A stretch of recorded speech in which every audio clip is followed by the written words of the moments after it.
Today, you are going to learn how to play one whole step higher on the trumpet in 1 week. Sound unbelievable?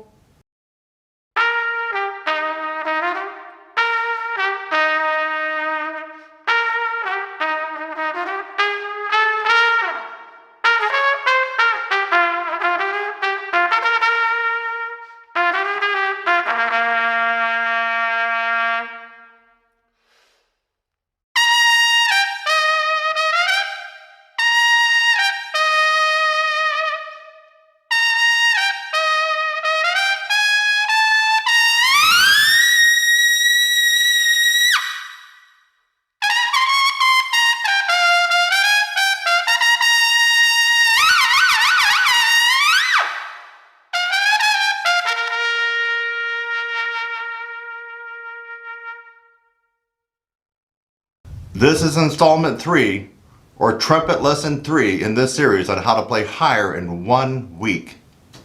Let me give you this friendly warning. This is not going to be a tutorial, a trumpet lesson about long tones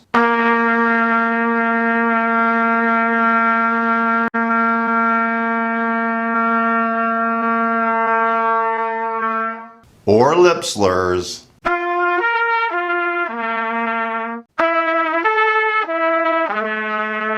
Yeah, so I'm not going to give you that generic advice that you already know, or that you likely have already found on YouTube, or that you likely have heard from your trumpet instructor, especially if you're a trumpet major at some college or university. You're not going to get that here. You already know it, or it can be easily found on YouTube. Before I continue, please make sure to subscribe to this channel to get amazing and unusual trumpet lesson tutorials. By the way, also lessons for tuba, trombone, cornet, flugelhorn, French horn, baritone, euphonium. Yes, it's all here at Trumpet Sizzle. So subscribe right now and hit that little bell notification so you'll be alerted anytime I put up a new video. So if you've been following along and watching the other trumpet lessons in this series, you'll notice that each trumpet lesson said you could gain a half step in range in 1 week. But if you listen carefully at the beginning of this video, I told you you could gain an amazing 1 whole step in 1 week. You didn't miss here, and I wasn't fooling around. This particular trumpet lesson is going to focus on technique. Yes, a lot of brute strength is required to play skillfully in the upper register on the trumpet or any brass instrument. However, you cannot forget about technique. Technique is essential. Unfortunately, so many people are using the wrong technique to play and excel in the upper register of the trumpet or any brass instrument. Okay, I can hear you say, Kurt, get on with this. What is this amazing technique you keep referring to that will give me 1 whole step in 1 week? Okay, you ready for the technique? You ready? Are you ready? The technique I'm going to share with you right now is called lip roll-in. Roll-in. R-O-L-L-I-N. Lip roll-in. And it really amazes me how many people don't know about this and how many people don't do it. And for those who know about it, they still don't do it. I can't tell you how many times I've gone on YouTube to see people start their playing and not roll in. And it looks something like this. The lips are just like this.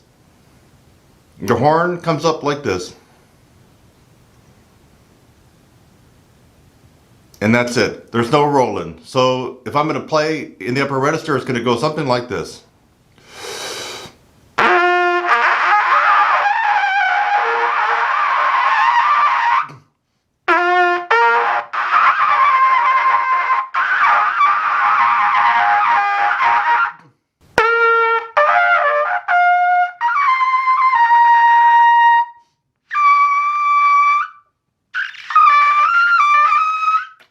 No rolling.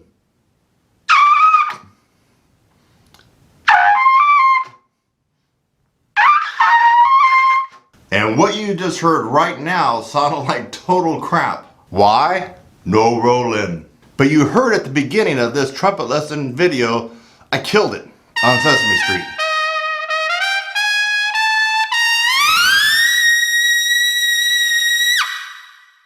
Do you look like this when you play in the upper register of the trumpet? Watch the lips carefully.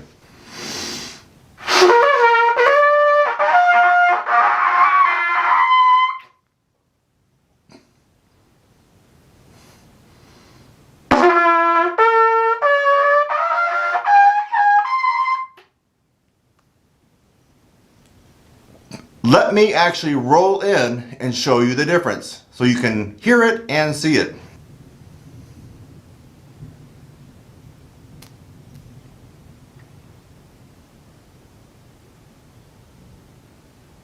Want to see it again?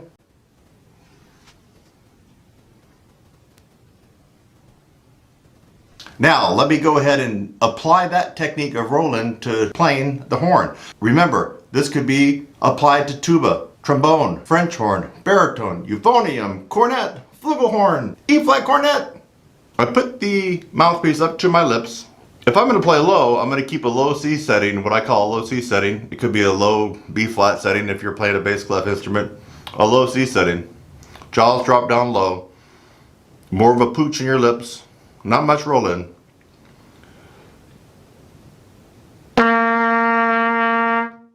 Oh, it kind of probably looks like that in the mouthpiece. Oh, lips apart, teeth apart. With the roll in, a couple of things have to accompany this particular technique. The jaw needs to be up, not down like in the low C. Up, teeth almost touching. Lips up and rolled in.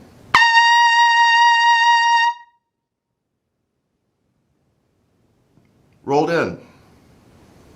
More extreme now.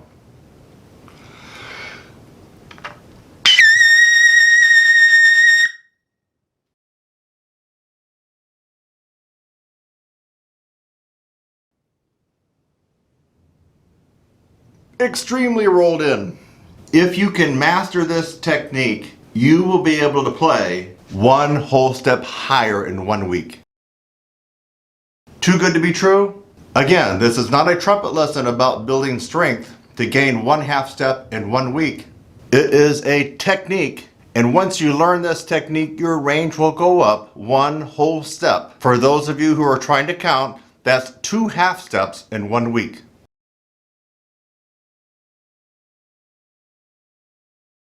Now here are 2 strategies that can help you gain this technique. Number 1, use a mirror. Yes, you heard right. Practice this technique in front of a mirror. Or maybe you can borrow your mom or sister's makeup mirror. You know, the little round one that flips around and one kind of magnifies and you can just set it on something?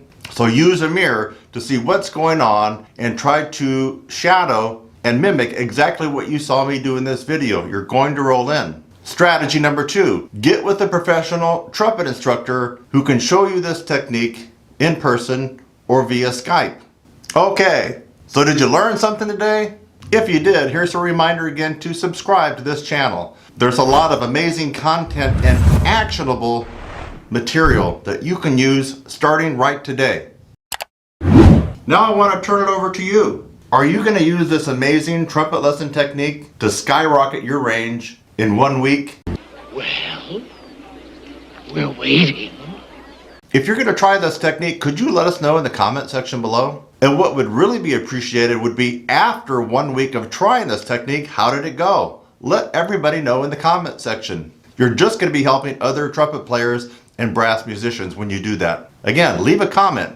This has been Kurt Thompson along with TrumpetSizzle.com. And by the way, if you want amazing tutorials, exercises, practice devices, and practice aids to help make you a better musician, a better brass musician, a better trumpet player, then you need to go to TrumpetSizzle.com. And the last word, at the end of this video, you're going to see my top rated trumpet lesson video on the top 2 reasons why you can't play high at the end of this video. Go ahead and click on it. It's one of the number 1 rated trumpet lesson videos on YouTube. And you watch that video and you'll see why. You're going to learn something. This has been Trumpet Lesson 3, or the 3rd installment in the series on how to play your trumpet higher in 1 week by moi, Kurt Thompson. I'll see you in the next one, my friend.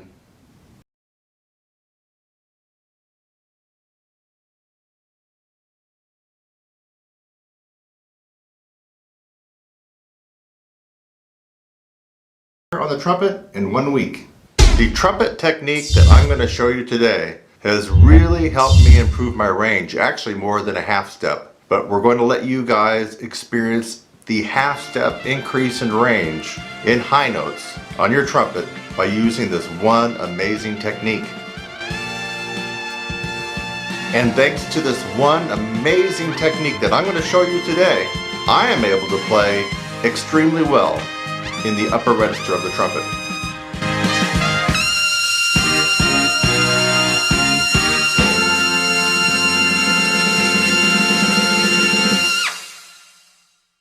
Now let me give you this warning. We're not going to be going over the same old that you already know about. Lip slurs.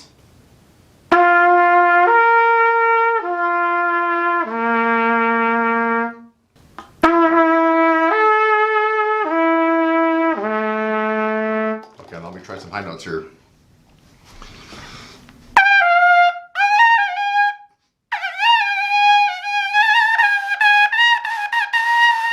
Oh, why can't I play high? I'm playing lip slurs.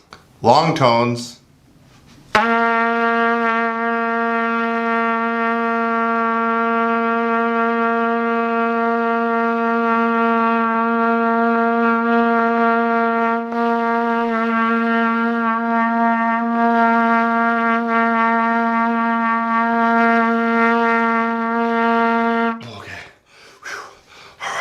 Okay, now I can play high. Just did a bunch of long tones.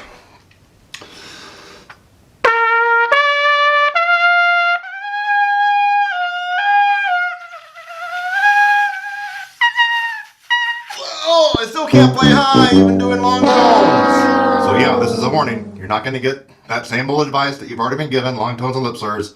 It can only take you so far. You are going to get an amazing, unique technique. I'm Kurt Thompson, TrumpetSizzle.com. Let's dive into it right now. So are you one of those trumpet players that want to play higher? Yeah, me too. You're going to love this technique. I'm going to give you the good, the bad, and maybe the ugly of this technique. It's so simple. You're going to be doing Roy Stevens' no pressure system palming. Make your hand like this. Not like this. Not like that. Like this. Give me a high five. Your hand stiff and flat. Now I want you to turn it over. This is my left hand. You're going to turn it over. You're going to make it like a shelf. Almost like a shelf. You know, like you could set something on. See?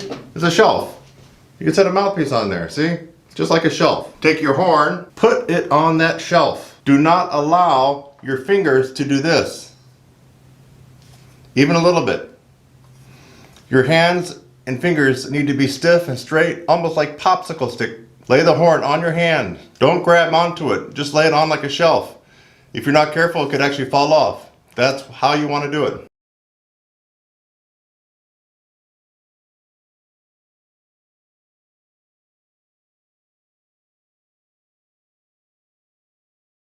It's just like a shelf. Here we go. I want you to put it up to your lips. Now, here's parallel. You can have a little angle on it, which will help seal the vibration. This is parallel, approximately. Here's an angle. Put it up where you normally would play, and play a low C.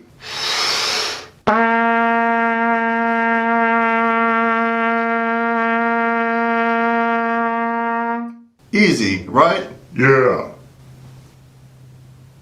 Step 2 in how to play higher on your trumpet for this 1 week technique. On your palm again, and I want you to play 2 notes.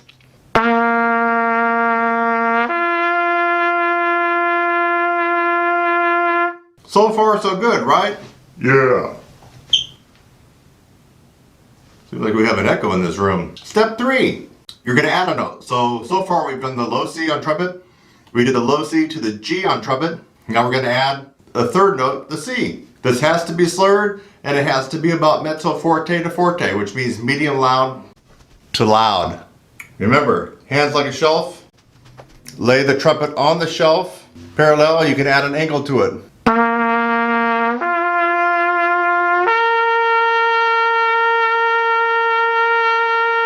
You want to play as high as you possibly can. Now, you're going to keep adding notes until you can't play anymore. Let's add a note. Now we'll be going to E. You think you can go up to an E? It's not that hard, is it? Do you think that you can go to an E? It's not that high, right? Yeah.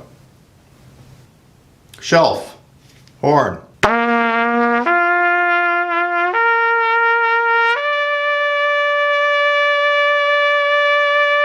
Did you notice something? Each time I start down on the low C, we went low C, G, low C, G, C, low C, G, C, E. Each time that you repeat it, you always start back on the low C.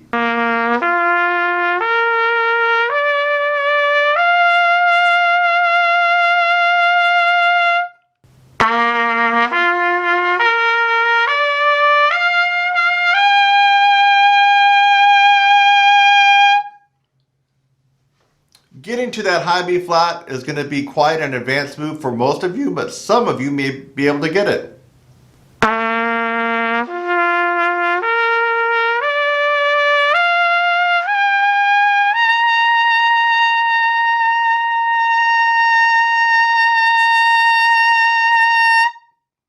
That was high C, doing the Roy Stevens palming, no pressure system. If you can get up to high C like that, and it was loud, you really have strong chops. You really have strong chops. Yeah. You want a half step increase in your range? 7 days, my friends. 7 days. Every day.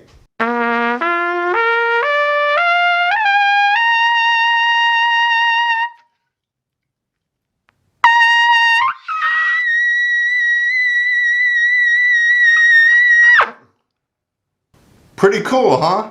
So now I want to turn it over to you. So did you learn something?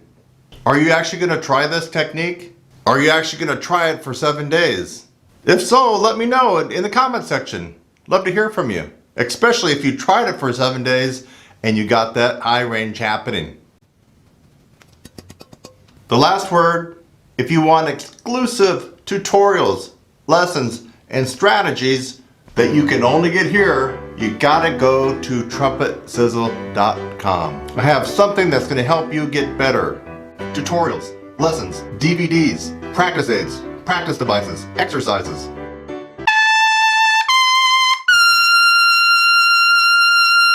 I'll see you in the next one.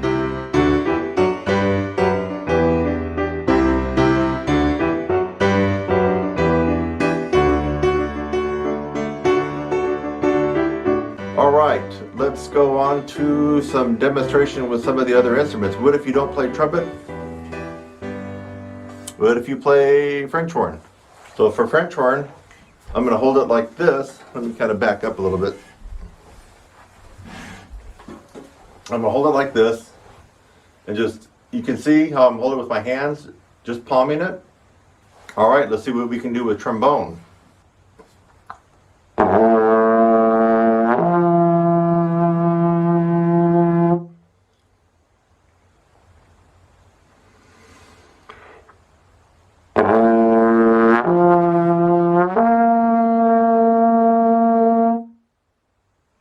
Alright, here's your phonium, and I got one hand down here. I'm not going to grip it. And actually this is a baritone. And I got the other hand like this, so I'm not gripping anything like that. I'm not able to pull it in. And I'm just going to start on a lower note.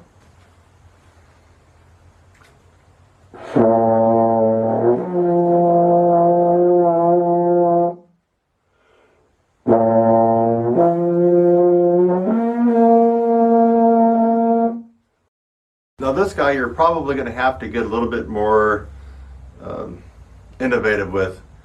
This is too heavy. What is it, like 25 pounds almost, just to try to do what I did with the baritone, which was pretty light. If you could fashion a way to hang it, or with a little bit of rope from somewhere in your house, that would be great. If you have a tuba stand, I'm going to just maybe try to wing it and do it on my chair. Let's just see what happens. So I'm on a chair here. Now let's just see if I can just work it enough, just to show you that this can be done. So it's on the chair. I've got it lean like this, and I'm just going to keep it. I'm going to put my hands up here, so I'm really not going to use any pressure.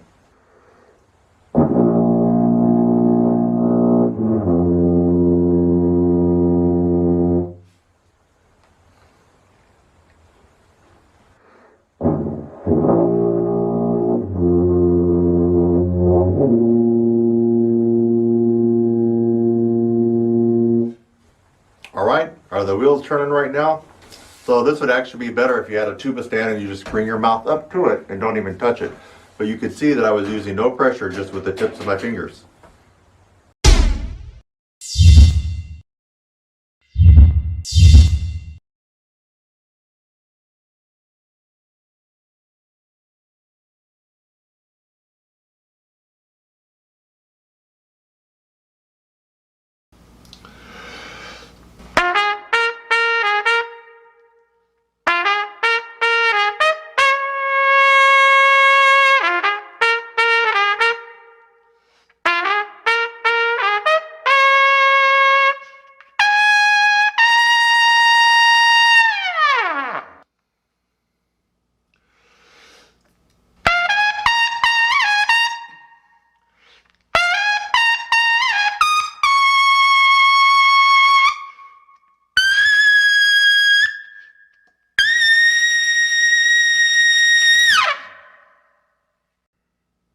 If I had to choose one thing to really explode my progress on any brass instrument, especially during this time where we're all kind of stuck at home, you're not at school, you're not in your rehearsals, you're not in your ensembles, I have one thing that I would recommend that you could do right now: the sizzle pull.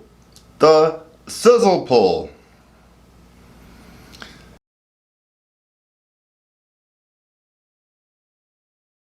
Is the logical evolution of the Pete. For many of you that have, let me get out of the way so you can really see it clearly. There we go, should come into focus a little bit better. For many of you who have the Pete, this is the evolution of the Pete. It does everything that the Pete does and a lot more. It's like the Pete on steroids. It has another, what, 10, 15, 20 variations that you can use. It's solid metal. It has some cushion beads on it, not to tear up the inside of your mouth. This is the sizzle pull. You can get this along with a tutorial for it. If you didn't want to embark on the best #1 rated amateur improvement program in the world, which is my 16-week brass upper register course, the new revised one, if you're not ready to take on that and tackle that, which actually that's the one that you should really be doing. But if you just wanted to try something that's easy, not going to take a lot of time, but will give you almost instant results over anything else that you could try. I mean, I've looked at everything that is out there, anything that you can buy anywhere. This will do it. The sizzle pull.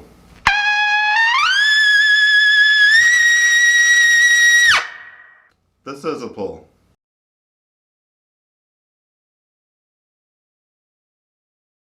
Today, you are going to learn how to play 1/2 step higher on the trumpet in 1 week.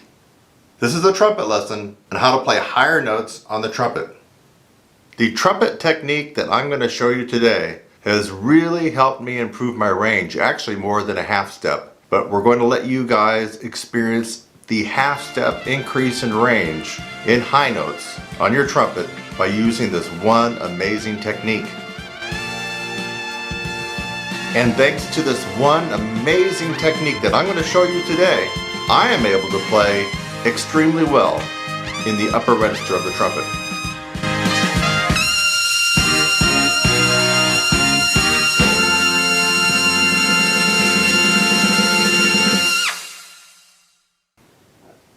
Now I should warn you, I'm not going to be giving you generic, same old advice that you've heard time and time again, maybe even here on YouTube. Definitely if you're a music major, of practicing long tones, practicing the Schlossberg, blah, blah, blah, blah, blah, blah, blah, blah, blah. You already know that, so I'm not going to be talking about that here. I'm going to be giving you this amazing technique that will work in 7 days. You probably already know who I am, but for those of you just watching me for the first time, I'm Kurt Thompson of TrumpetSizzle.com. Let's dive right into this amazing technique.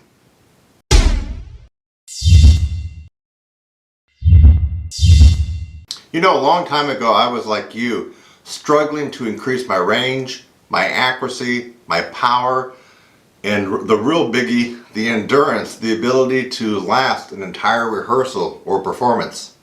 And yes, some of it does work. You know, I tried the long tone thing. In fact, I still play long tones. I still do that.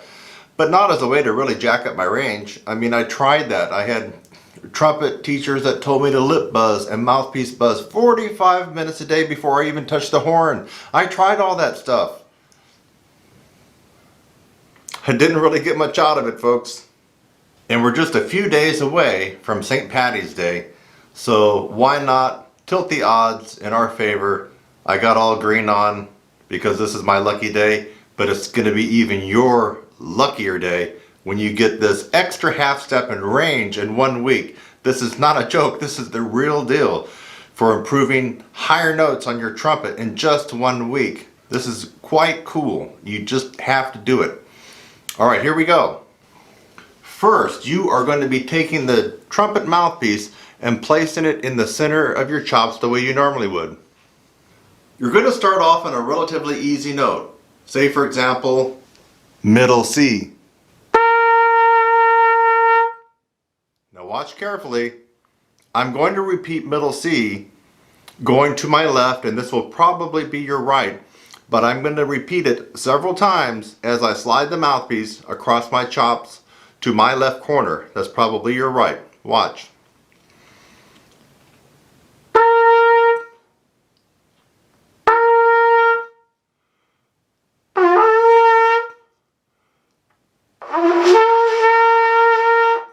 Now bring it back to center and go to the other direction. This way.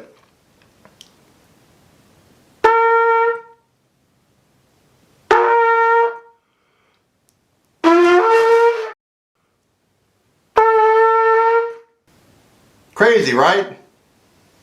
Crazy like a fox. Now let's try going up to D. Right in the center, over.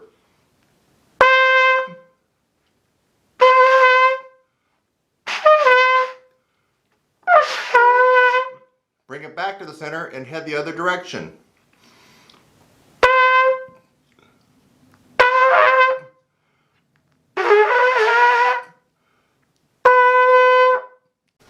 Wow! You're probably saying, hey Kurt, what's so amazing about that? You are adding a different stress and a different placement on the chops that you're not used to doing. It's going to throw you for a little bit of a loop. And then watch the range start to happen, my friend. So we did C, we did D, and you want to keep going as high as you can until you're no longer able to go across each direction. Let's fast forward. Let's pretend I'm trying to do this on a G above the staff, which is getting pretty high for this technique. Center. Over.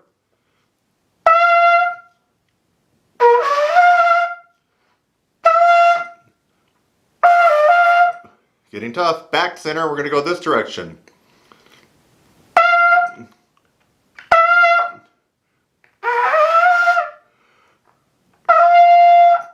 What's going on with my hat? There we go. What? No. You didn't ask me right now to try this on a high C. It's a crazy, amazing, wild, quirky technique, but on a high C? Huh? What? Ah, what the F. You want to hear it on a high C? It's going to sound horrible. It's going to sound god-awful. Let's try it.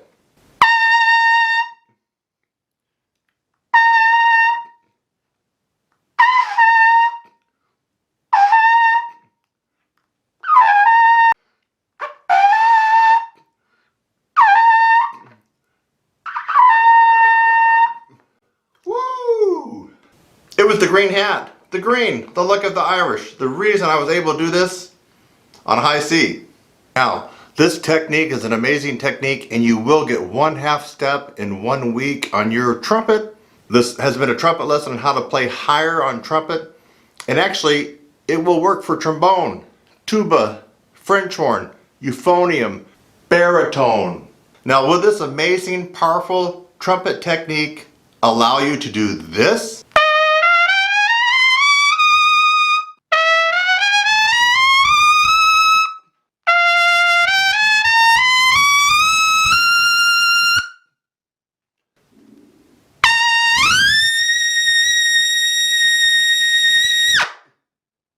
Maybe not, maybe so. But you will get the 1/2 step increase in your range on trumpet or any brass instrument. I promise you that in 1 week. So after going through this one amazing technique with me and having observed how to do it, did you learn something new today? Are you going to try this technique? Why wouldn't you try this technique? Well, anyway, if you did learn something new today, make sure to subscribe to my channel, Trumpet Sizzle.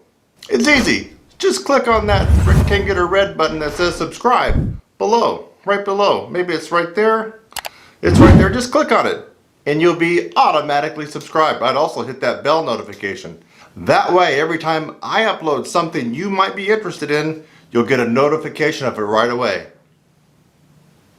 And by the way, if you want exclusive training, courses, tutorials, practice aids, exercises, all for brass players, trumpet, tuba, euphonium, baritone, French horn, cornet, flugelhorn, then head on over to TrumpetSizzle.com. TrumpetSizzle.com.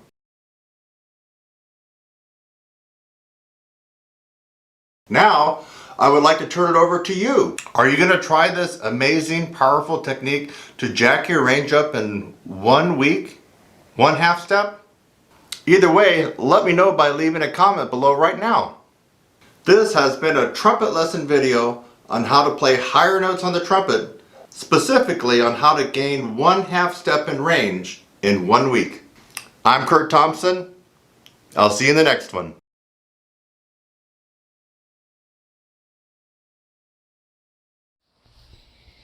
Trumpet lessons for under $10. Sound too good to be true, right? Well, this is Kurt Thompson, TrumpetSizzle.com. And this past week, pretty much the first week of April, I've been trying to put together a bunch of tutorials that are short, quick, and easy for this time when a lot of you are stuck at home. And my motto is, if you're going to be at home, why not try to find the silver lining and practice a little bit more so that when society comes back to normal, you're that much better of a player. Is that too hard to follow? I hope not. Anyway, I put together some very, very quick and easy and short tutorials. Actually, the easy part is for some of them, but some of them are actually difficult. But I outlined that for you. So if you're looking here, this is the new collection that I have on my site. And we're just going to go through there. In fact, I'm going to show you how to find it. Let's just pretend that you're typing in my website instead of clicking on a link. So let's pretend that, let's just say you were at YouTube, because I'll put this up on YouTube. It'll be on Instagram and my Facebook. Let's just say you're here, you're kind of messing around, right? And you're like, oh, okay, so I want to go to Kurt's site and check out these very cheap trumpet tutorials. So you would type in TrumpetSizzle.com. Boom. Now when you're here, where do you go after that? Well, what I would do is I would click the little bar here, and especially if you're on your phone, you'll see this. It's up on everybody's mobile version. So you click that, and then you go to all of Kurt's stuff. Now you could go down here too. That gets you there too. But I would click all of Kurt's stuff. And then I would click new, because these are all brand new, people. Just go to new. So it says, it's just self-explanatory, right? Price, low, high, old, new. You want new to old. If you click new to old, since I just literally put these up this week, the first and second week of April of 2020, all these are going to come up, and it'll be very easy to browse through these. So click this. Boom. And you get right back to where you were at the beginning of this video. And you can just browse through this. There's about a good almost 20 of them. And now some of them, there's about 4 or 5 that are in the under 20 category, because they're longer and more in-depth tutorials. But there's a good, I don't know, close to 20 that are under 10, and most of these are $7. Hello. So if you're sitting at home and you're just playing through some of those little small pieces that you see in pep band, at your high school band, those little tiny, rectangular sheets that are about 4x6 or 5x7, and you're messing around with that, and you're going through a couple of scales, and maybe you got some sheet music from your band, and you've been doing that, and you're kind of not really getting anywhere, you're probably not even maintaining, you might want to think about getting some of these tutorials so you can at least be getting better. Again, if you're stuck at home, and let's face it, right now we're at the middle of April 2020, and schools across the U.S. get out at two different times. You have your schools that get out right at the end of May, and then you have your schools that get out at the middle of June. Which one are you in? It doesn't really matter, because do you think that they're going to let you go back to school here around May 1st? Well, let's just pretend that you do. Are you going to get anything done? No. So my guess is you're not going back to school for the remainder of this year. And for those exceptions where I'm actually not right about that, what are you going to get done? You're not going to get much done. So my advice to you is to go ahead and take the initiative and start getting some of these devices. And obviously, you won't be getting within 6 feet of me to get these.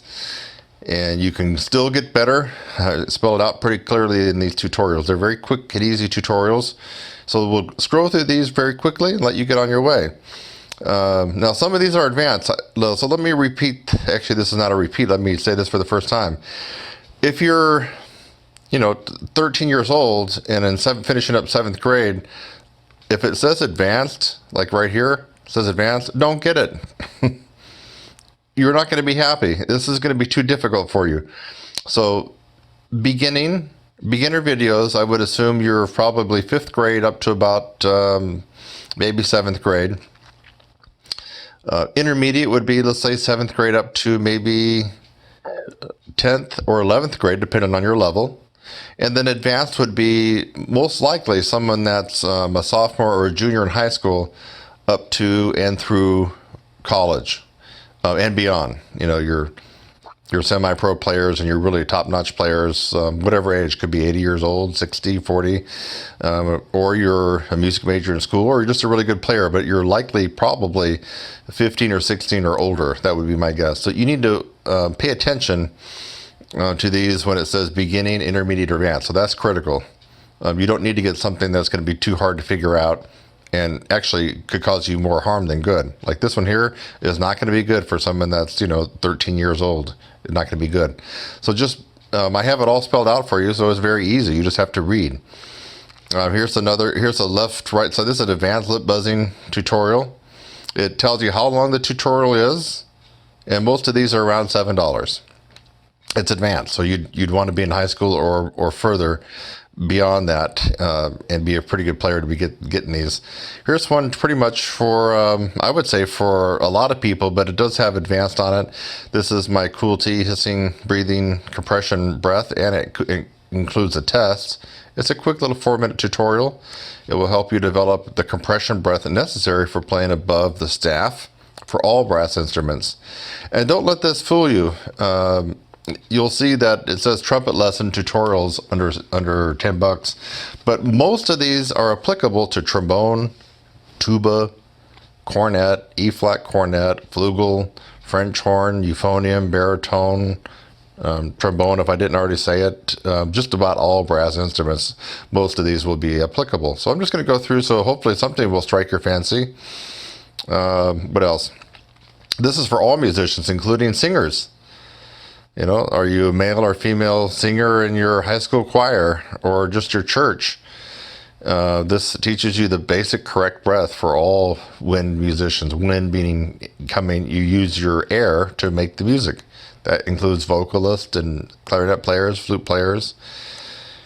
Okay, we'll move right along. Now this one is one that's in the under 20 category. It's a very in-depth, completely detailed tutorial about pedal tones, all about pedal tones, and actually how to use pedal tones to be able to increase your power and your range. It's a 14-minute tutorial. It is more. It's $14. This is a good one. Mainly geared towards trumpet players in this one. So I would just, for tuba and everybody else, I would avoid this one. This is mainly for trumpet. Claude Gordon, My Way. And so this one is a super duper tutorial. I use actually this one in most of my longer courses, like the 16-week course. In fact, let's talk about that. Let's just pretend that you don't go back to school, guys and gals. It's the middle of April. Let's say you go back to school and everything's hunky-dory, the virus is gone. Trumpet lessons for under $10. Sound too good to be true, right? Well, this is Kurt Thompson, TrumpetSizzle.com. And this past week, pretty much the first week of April, I've been trying to put together a bunch of tutorials that are short, quick, and easy for this time when a lot of you are stuck at home. And my motto is, if you're going to be at home, why not try to find the silver lining and practice a little bit more so that when society comes back to normal, you're that much better of a player. Is that too hard to follow? I hope not. Anyway, I put together some very, very quick and easy and short tutorials. Actually, the easy part is for some of them, but some of them are actually difficult. But I outlined that for you. So if you're looking here, this is the new collection that I have on my site. And we're just going to go through there. In fact, I'm going to show you how to find it. Let's just pretend that you're typing in my website instead of clicking on a link. So let's pretend that, let's just say you are at YouTube. Because I'll put this up on YouTube. It'll be on Instagram and my Facebook. Let's just say you're here, you're kind of messing around, right? And you're like, oh, okay. So I want to go to Kurt's site and check out these very cheap trumpet tutorials. So you would type in TrumpetSizzle.com. Boom. Now when you're here, where do you go after that? Well, what I would do is I would click the little bar here, and especially if you're on your phone, you'll see this. It's up on everybody's mobile version. So you click that, and then you go to all of Kurt's stuff. Now you could go down here too. That gets you there too. But I would click all of Kurt's stuff, and then I would click new, because these are all brand new, people. Just go to new. So it says, it's just self-explanatory, right? Price, low, high, old, new. You want new to old. If you click new to old, since I just literally put these up this week, the first and second week of April of 2020, all these are going to come up, and it'll be very easy to browse through these. So click this. Boom. And you get right back to where you were at the beginning of this video. And you can just browse through this. There's about a good almost 20 of them. And now some of them, there's about 4 or 5 that are in the under 20 category because they're longer and more in-depth tutorials. But there's a good, I don't know, close to 20 that are under 10, and most of these are $7. Hello. So if you're sitting at home and you're just playing through some of those little small pieces that you see in pep band, at your high school band, those little tiny, rectangular sheets that are about 4x6 or 5x7, and you're messing around with that, and you're going through a couple of scales, and maybe you got some sheet music from your band, and you've been doing that, and you're kind of not really getting anywhere. You're probably not even maintaining. You might want to think about getting some of these tutorials so you can at least be getting better. Again, if you're stuck at home, and let's face it, right now we're at the middle of April 2020, and schools across the U.S. get out at 2 different times. You have your schools that get out right at the end of May, and then you have your schools that get out at the middle of June. Which one are you in? It doesn't really matter, because do you think that they're going to let you go back to school here around May 1st? Well, let's just pretend that you do. Are you going to get anything done? No. So my guess is you're not going back to school for the remainder of this year. And for those exceptions where I'm actually not right about that, what are you going to get done? You're not going to get much done. So my advice to you is to go ahead and take the initiative and start getting some of these devices. And obviously, you won't be getting within 6 feet of me to get these. And you can still get better. Spell it out pretty clearly in these tutorials. They're very quick and easy tutorials. So we'll scroll through these very quickly and let you get on your way. Now, some of these are advanced. So let me repeat. Actually, this is not a repeat. Let me say this for the first time. If you're, 13 years old and in finishing up 7th grade, if it says advanced, like right here, it says advanced, don't get it. you're not going to be happy. This is going to be too difficult for you. So beginner videos, I would assume you're probably 5th grade up to about maybe 7th grade. Intermediate would be, let's say, 7th grade up to maybe 10th or 11th grade, depending on your level. And then advanced would be most likely someone that's a sophomore or a junior in high school up to and through college and beyond. You know, your semi-pro players and your really top-notch players, whatever age, could be 80 years old, 60, 40, or you're a music major in school, or you're just a really good player, but you're likely probably 15 or 16 or older. That would be my guess. So you need to pay attention to these when it says beginning, intermediate, or advanced. So that's critical. You don't need to get something that's going to be too hard to figure out and actually could cause you more harm than good. Like this one here is not going to be good for someone that's, 13 years old. It's not going to be good. So just, I have it all spelled out for you, so it's very easy. You just have to read. Here's a left, right. So this is an advanced lip buzzing tutorial. It tells you how long the tutorial is, and most of these are around $7. It's advanced, so you'd want to be in high school or further beyond that and be a pretty good player to be getting these. Here's one pretty much for, I would say for a lot of people, but it does have advanced on it. This is my cool T hissing, breathing, compression, breath, and it includes a test. It's a quick little 4-minute tutorial.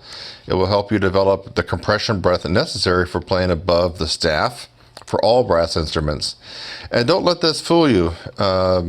You'll see that it says trumpet lesson tutorials under $10, but most of these are applicable to trombone, tuba, cornet, E-flat cornet, flugel, French horn, euphonium, baritone, trombone, if I didn't already say it. Just about all brass instruments, most of these will be applicable. So I'm just going to go through, so hopefully something will strike your fancy. What else? This is for all musicians, including singers. Are you a male or female singer in your high school choir or just your church? This teaches you the basic correct breath for all wind musicians. Wind meaning you use your air to make the music. That includes vocalists and clarinet players, flute players. Okay, we'll move right along. Now this one is one that's in the under 20 category.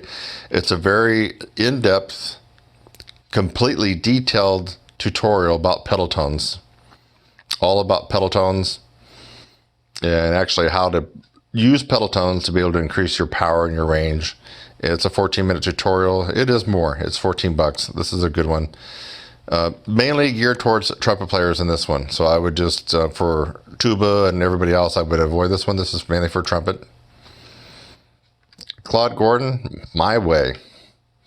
And so this one is a super duper tutorial. I use actually this one in most of my longer courses, like the 16-week course. In fact, let's talk about that. Let's just pretend that you don't go back to school, guys and gals. It's the middle of April. Let's say you go back to school and everything's hunky-dory, the virus is gone, we're good to go, and you're going to start in the middle of August. It would really be a shame for you not to get involved in my 16-week course, because you can get involved now. You don't have to have any other extracurricular playing and ensembles that will make it hard for you to recuperate.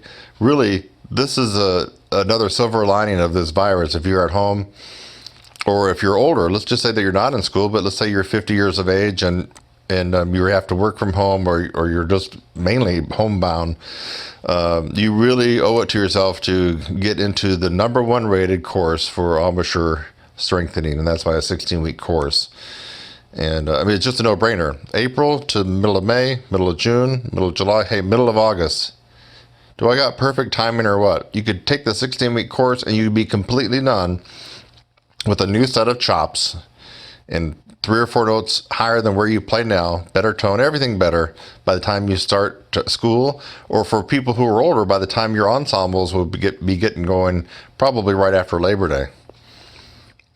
So, but anyway, you can test out some of these tutorials before you invest more money and more time. And so this is another good way to do that.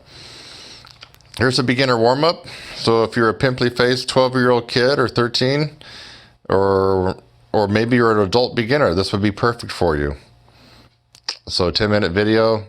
Here's an advanced technique, low air tone technique. I didn't put advanced on there, but it is advanced. So I probably got to go back and put advanced on that. Finger strengthening skills for trumpet. These also work for tuba, valve trombone, euphonium, baritone, and French horn. It's not going to work for trombone. So if you want better coordinated, stronger, and faster fingers, you might want to get this video. Vibrato. Want to sound more like a pro, more advanced.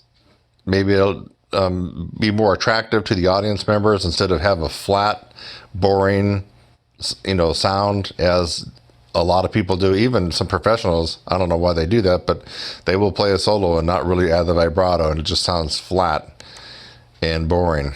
So you can learn vibrato on that one. Here's an advanced lip flexibility tutorial.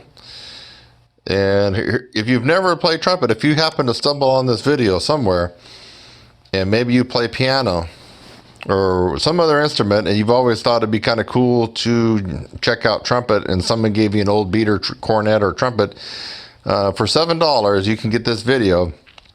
It will at least get you started on how to handle the horn, how to make your first sounds, what to do with the mouthpiece, how to do your lips. And that's a lot cheaper than if you had to get with somebody, right? Now, you can't really get with somebody now because of what's going on with this COVID-19. But, if you were to get with an instructor to go over this with you, you're going to probably spend $40 or $50, right? Let's see, unless you get some good college kid that can do it for, well, they're still going to charge you $30. So this is a no-brainer. If you stumbled on this video and you'd like to see what it would be like to play trumpet, how difficult it would be or easy, you can get this video for $7. Click 2, and it'll take you to maybe a couple more here of these. Roy Stevens, I have 3 right here that are amazing for, I would say, intermediate and advanced. This is not something that you probably want to do as a beginner, and I probably need to go by and put down maybe advanced or intermediate. But Roy Stevens isometrics, perfect for a 9th grader, let's say, on up. Static and squeaks, good for 9th, 10th grader on up. Harmonic arpeggios, actually this wouldn't be bad for even someone that's in 7th grade, because you're not going to hurt yourself by doing the Roy Stevens harmonic arpeggios. All these are good. And Roy Stevens and William Costello innovated all this stuff way back when, in the 1940s, I believe, and 50s, and even a little bit beyond. So I highly recommend these. Tongue arch would be good for anybody, I think if you're 10 or 11 years old, you might have a difficult understanding it, so I would kind of maybe bypass this for a little bit. But definitely if you're an intermediate or advanced player, you got to and really need to learn tongue arch. And let's see, we got warm-up for intermediate and advanced. Now this is a long one, it's very thorough, and it's not $7, it's in the 14. It's a 21-minute intermediate advanced warm-up. I do the warm-up along with you, and you can just kind of model what I'm doing here. So for intermediate and advanced players, this probably is more likely for people that are seniors in high school or in college, or maybe older adult players that have been stuck. Have you been stuck? Especially if you're older, can you look back at the last 10 years and see that you're still in the same spot that you were 10 years ago? You still have trouble making it through the end of rehearsal. You still can't play higher than an E flat above high C. You've been stuck there for 10 years.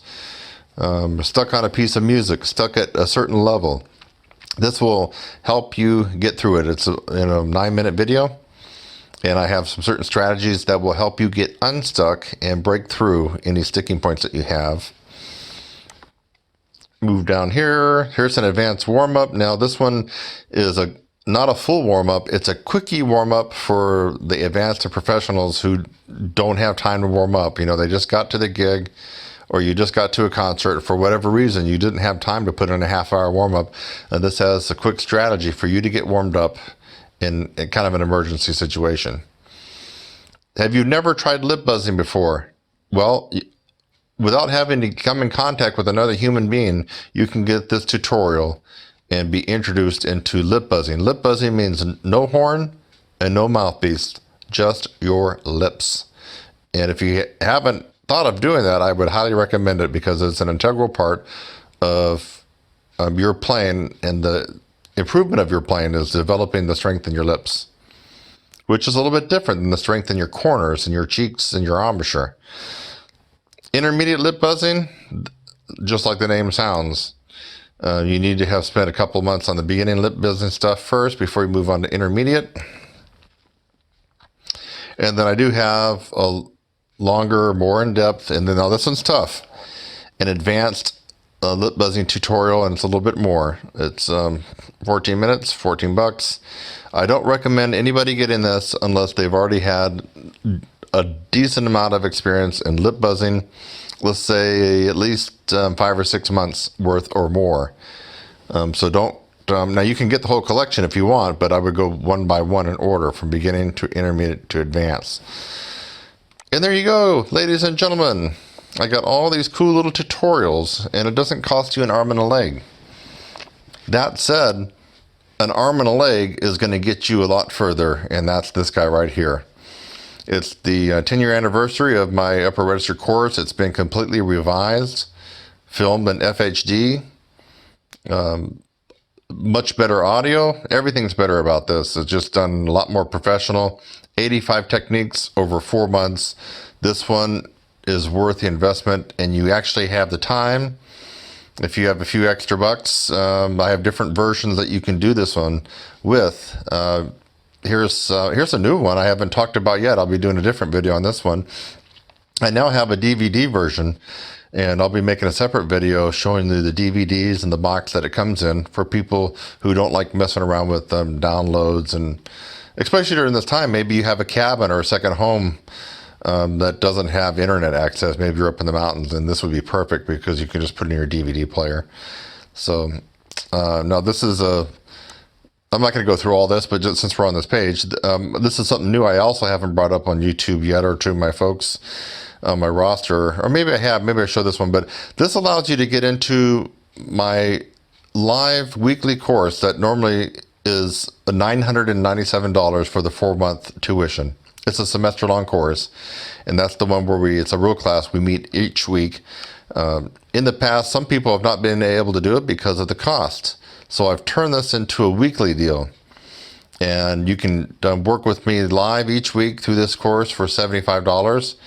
And in this way, the course has to prove itself to you because you can quit any time. Now, the other folks that get involved in the regular version of this, you have to send almost $1,000 up front, and I force you to complete the course. I'm not going to give you a refund.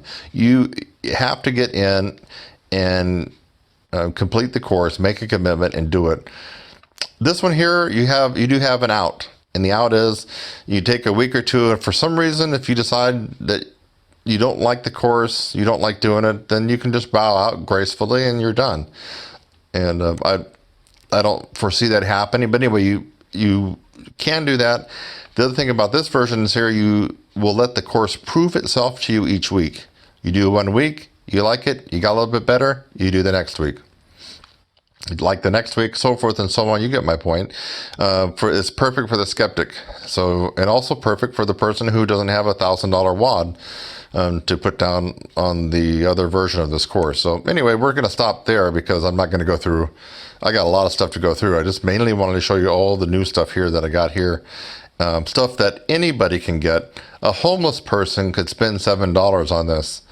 You know, some of these homeless people, you know, make $100 a day panhandling. So a homeless person could take a $5 bill and 2 ones and get one of these tutorials. That's how cheap this is. That's how affordable this is.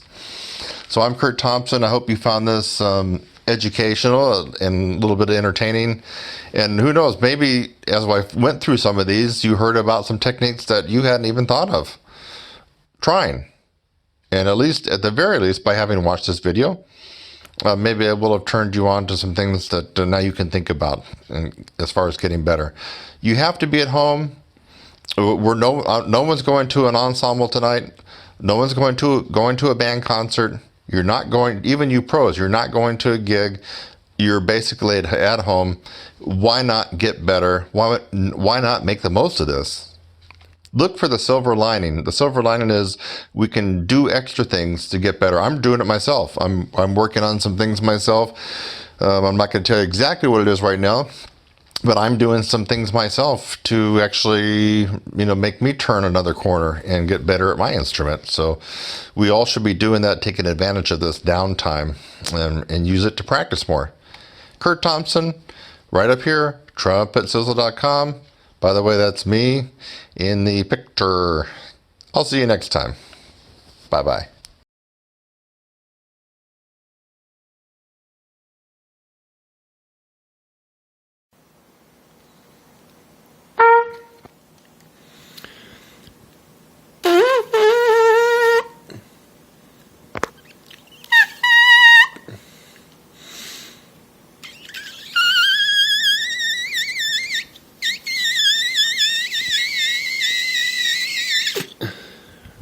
Okay, middle C, high C, and double C buzz. And that's the ultimate test in pure embouchure and lip strength. Notice I was doing the real lip buzz. I wasn't doing the little puff out your thing that 8th graders do. No, I was doing the real lip buzz with an embouchure set, my lips rolled in, like I'm blowing into the horn. So make sure you're comparing apples to apples. What I did was the real lip buzz, free lip buzzing, like you got your embouchure set. So if you do this, that's not what we're talking about. We're talking about real free lip buzzing, which requires an enormous amount of embouchure strength.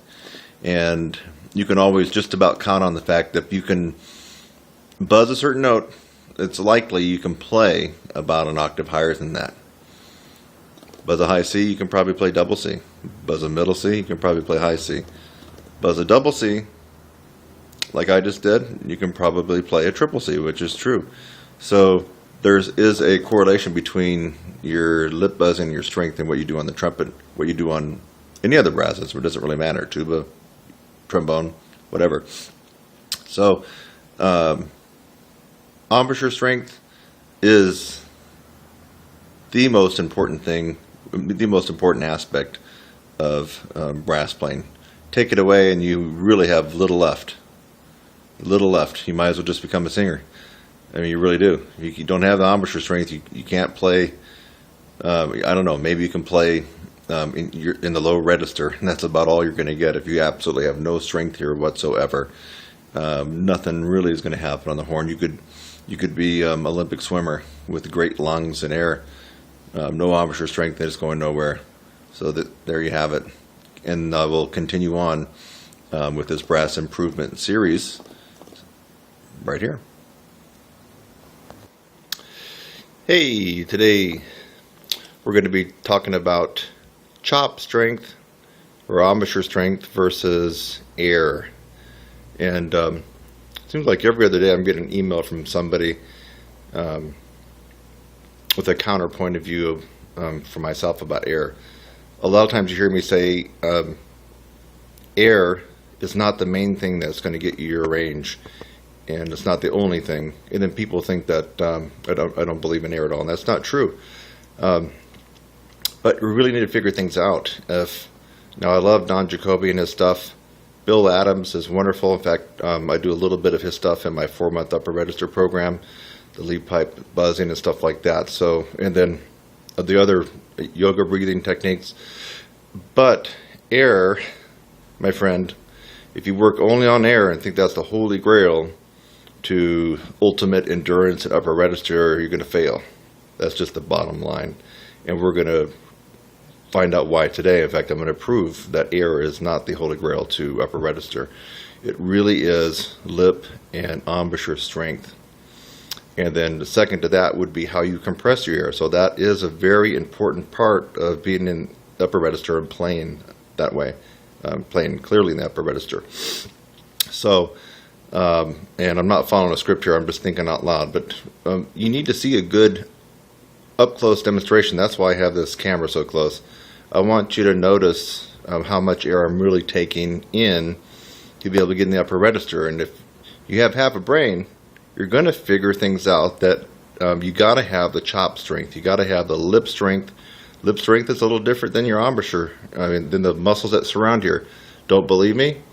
Watch some autopsies.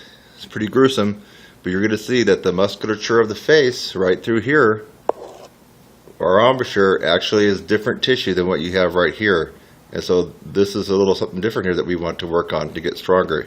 You have to have lip strength to withstand the pressure of the air coming out. So yes, you do need to be able to have great air flow and to be able to really compress the air. That's the most important part. So even if you only had one lung, if you had the mechanism set up to really compress that air and everything was synced and coordinated, I'm sure that you could probably still play decently in the upper register and expand your range. I'm confident of that. And let's find out why that is. So I'm going to put the mouthpiece up. First of all, I'm going to see if you can get the feeling of when I take a full breath. So here's the full breath. Okay, so you'll know when I'm taking a full breath. I'm sitting down, so you'll see that I have to do that. Now, if I take a partial breath, I'm not going to take a full breath. And by the way, this video's in lieu of me writing out a big email for my brass techniques improvement series. I'm just basically it's going to be this video, so you're not going to see a long email. This is the next installment in the brass players improvement email series I do on Facebook. So I'll just be watching this and taking notes. So check this out, and I'm going to try to make it clear when I do take a larger breath. So you need to see my lips. Try to get it close. I'm putting the mouthpiece up. I'm going to take about 20% air. Here we go. That's it.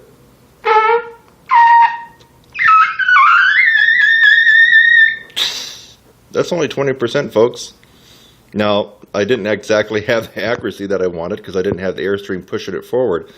But that's pure embouchure strength. Let's do it again. I'm going to take about the same amount of air, about 20%. Here we go. It's only 20.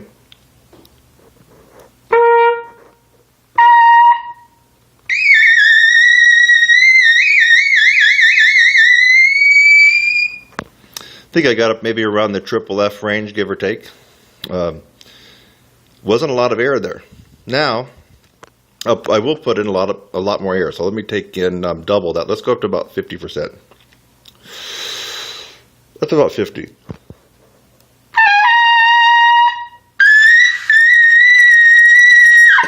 So I'm getting more sound out, and the air that I'm blowing through my chops is more air, more quantity, and it's actually probably a little bit faster, of course. Now, because I'm blowing more air, that's activating all the muscle contraction here. It's got to still stay sealed on the mouthpiece, otherwise the lips would fly out and you're not going to be able to go up any higher. So anyway, that should be really clear. Let's just take another look at that. Not much air. So here we go. That's a big breath, and let me let it all out.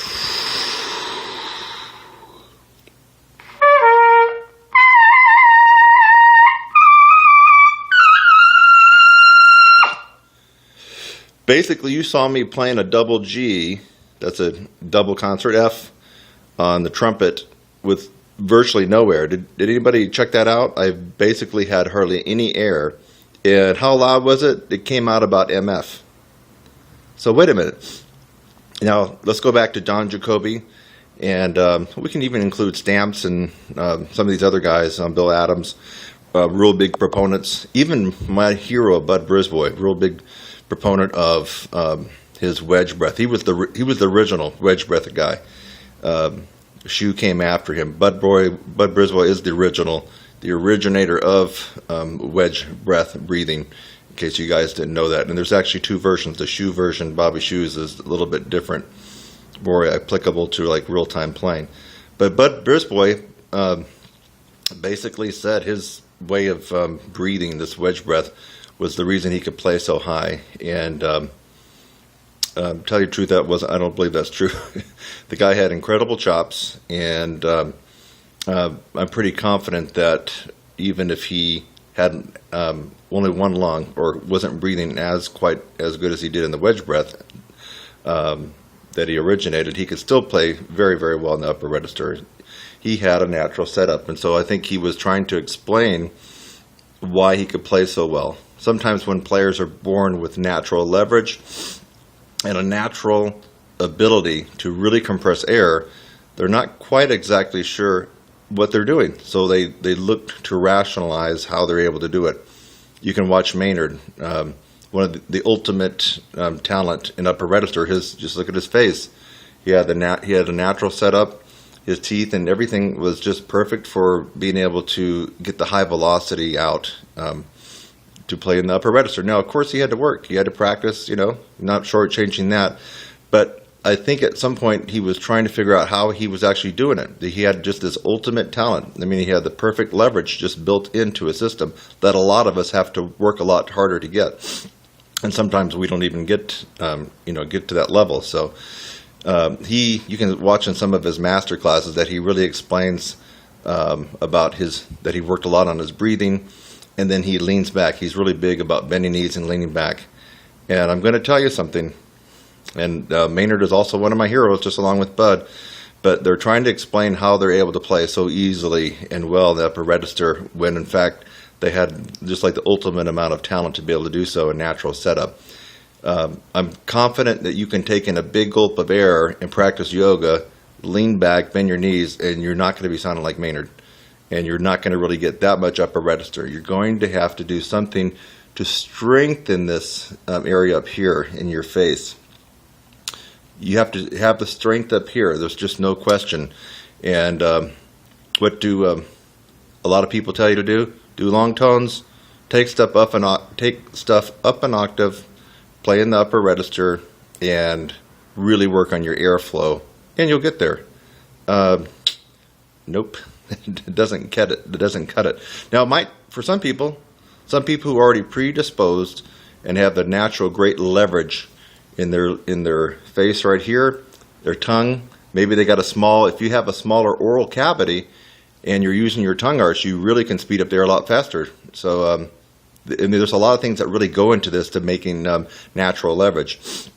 So yes, the people that have gained a lot of range and can excel very well in the upper and extreme upper register of any brass instrument, if they did the long tones, if they really worked on their breathing, if they played stuff up an octave, they might actually just get to where they wanted to be and where everybody wants to be, but mainly because they had already a predisposition for natural leverage and a great compression ability just through their genetics.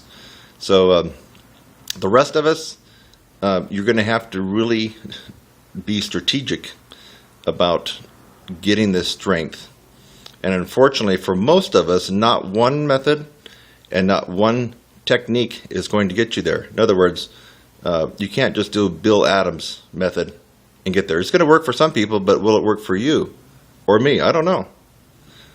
Claude Gordon, love it. And I actually got something out of it, but is it going to work for you? I've been teaching for a long time, and that Claude Gordon doesn't work for everybody. It works for me, and not ultimately, but it did help me out at one point. So I love the Claude Gordon stuff. Roy Stevens, so palming and all that kind of stuff. Will it work for you? It may, and it may not. Reinhardt, all these other methods that are out there. Cat Anderson is probably the toughest method to actually go through. So there's a whole bunch out there. The only question is, will it work for you? And those methods are successful for some people, but not for everybody. Of course, we already know why it's not successful for everybody. It's just fact. If one method was actually successful at producing gorgeous high notes and upper register abilities and endurance, then we would all only use that one method. Think about it. Let's use our brain here. If one method was that successful, you wouldn't be listening to this right now, and I wouldn't be talking about it. Everybody could just do it. So the fact of the matter is, not one method is perfect for everybody.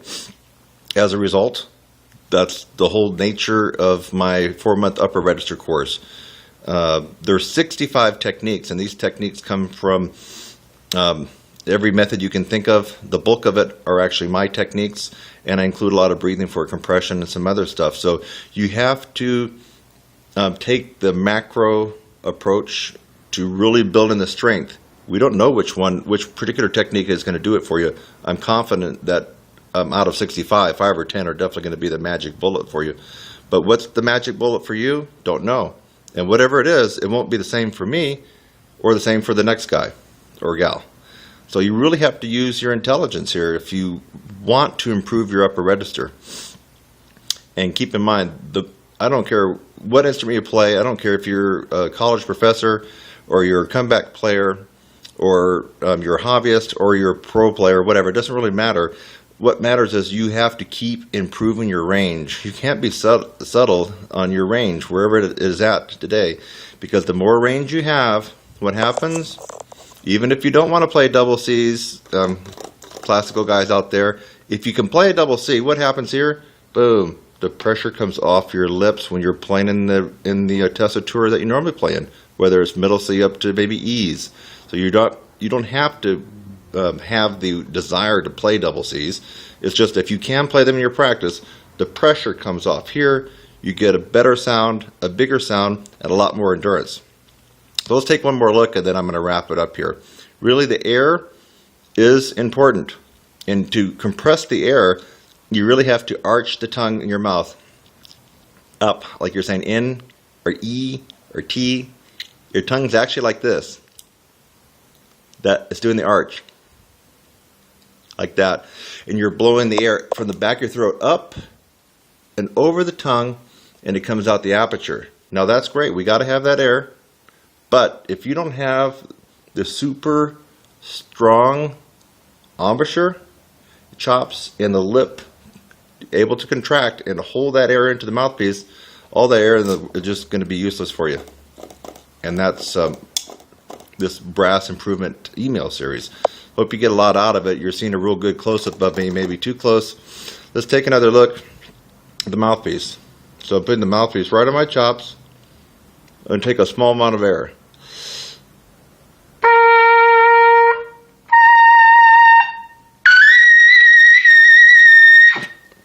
Okay? Not a whole lot of pressure there, really. And that was probably about 30% of my air capacity. That should prove a point. It should really prove a point that, yes, work on your air, but you need to focus a lot more on how to get this going here. And let me just leave you with this. If you're pounding away and banging your head at one method, and you keep wondering why it doesn't work, but you know it should work because it works for everybody else, well, that's erroneous thinking right there. You really need to take the shotgun approach. I'm here to tell you, you got to take the shotgun approach, the macro point of view, when it comes to really increasing your strength in your face, your lips, and everything else. You just got to do it. Otherwise, you're going to be one of those guys that sticks with a method because you don't want to, I guess, admit that you've made the wrong decision. You'll stick with that method for all your life, and you'll always have problems in the upper register. So, use your intelligence. Think about things in an intelligent way. And I'm Kurt Thompson. Hope this made a little sense to you. And today's date, by the way, happens to be March 7th, 2013. Take care.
talk about trumpet high notes, trumpet lessons, and trumpet mouthpieces. Now, a lot of people think that if you can play high, it's because you're playing on a shallow mouthpiece.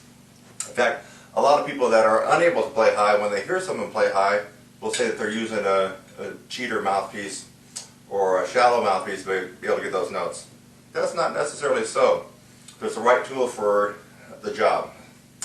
So what I wanted to point out today, I want to dispel a couple of myths. I do happen to play on a shallower mouthpiece. It is a Neil Sander 17S. But is this the only reason why I'm able to play high? Is it the only reason why other trumpet players who are quite adept in the upper register of the trumpet, their mouthpiece, is it the only reason why they can play high? I don't think so. I think that you have to practice the right techniques in the right way for the right amount of time to be able to get your upper register the way you want it. Now, I wanted to go through a couple of mouthpieces that are quite common. Let's pull out, this is the Bach 1.5C. And I'll see if I can get it up there in the camera for you, so you know that I'm really showing you the real deal. Probably can't really see it. Let's see if I can turn it a little bit. There we go. Take my word for it, that's a Bach 1.5C. Now it's a little bit cold. Now, according to a lot of people who can't play high, I shouldn't be able to hit a double C on this one. Now I will tell you that the mouthpiece I play on it for a reason. I like the sound I get, I like the tone, I like the accuracy, I like the volume I get out of it. Otherwise I could just play on any mouthpiece, right? So this one here will probably not sound as good to me and have the projection and some of the other qualities that I love in my Neil Sanders, but will I be able to play a double C on this one like I do on mine? If the people who can't play high that put out this myth that you can only play high with a cheater mouthpiece are right, then I should not be able to play much, maybe beyond a high C on this one. So let's find out. This is a Bach Bach 1.5 C. Now I'll just play a middle C here. No problems there.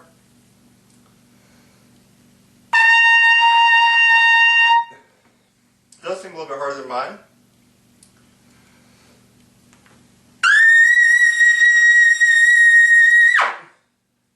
Whoa, wait a minute. That was a double C. It was on a Bach 1.5 C mouthpiece. Well, it looks like I just broke that myth that you have to be able to use a cheater mouthpiece to be able to play high. Now there's a lot of people that play on this one, a lot of symphonic players that poo-poo high notes, so they play on this one. They don't really have to play much more than a high C or a high D in their symphonic and orchestral works, even the professional trumpet players I'm talking about in major symphony orchestras. This is one of their favorite mouthpieces right here. Would I use this on a regular job or a gig for playing Maynard stuff, playing lead? No, I wouldn't, because this makes life more difficult. But you heard it right here, folks. I played a double C on this Bach 1.5 mouthpiece. See if I can show you it again.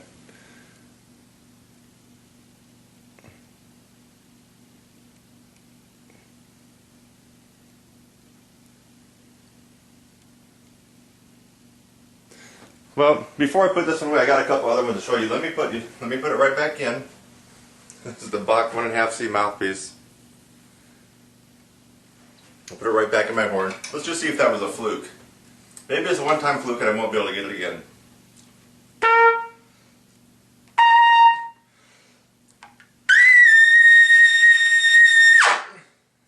Nope, it wasn't a fluke. I am able to play high on a Bach 1.5 mouthpiece. Let's set that one aside. Now, what is the most common trumpet mouthpiece in all the world? If you answered a 7C, you are correct. I'm going to see what happens when we get out the 7C. Now watch this video carefully because this is all uncut. There's the 7C. Can everybody see it? I'm going to leave it in the video. I'm coming back around. coming back around. There's no cutting or editing. Here's the box 7C. This is what you get typically when you buy a new horn. Typically what beginners play on it. Very few professionals play on a 7C. There might be 1 out of 1,000 that would play on a 7C. Well, let me try it. Now, supposedly, I shouldn't be able to play on high on this one either, right?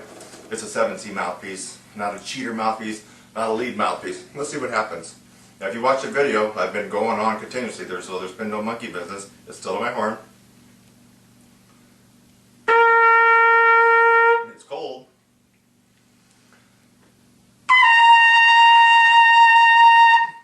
Try to double C there.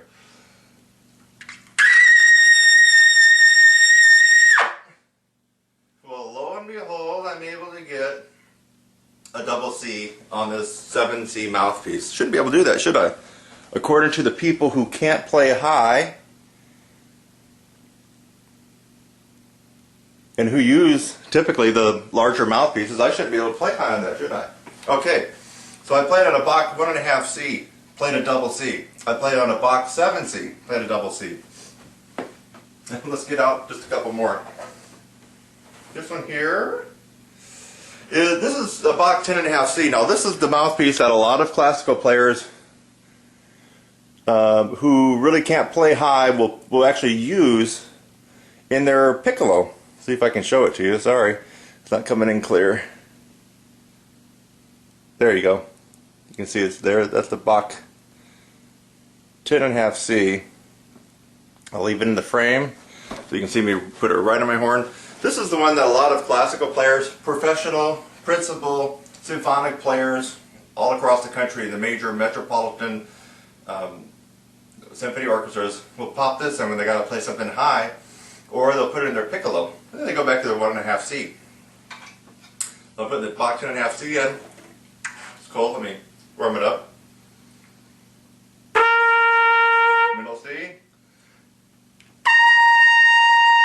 High C.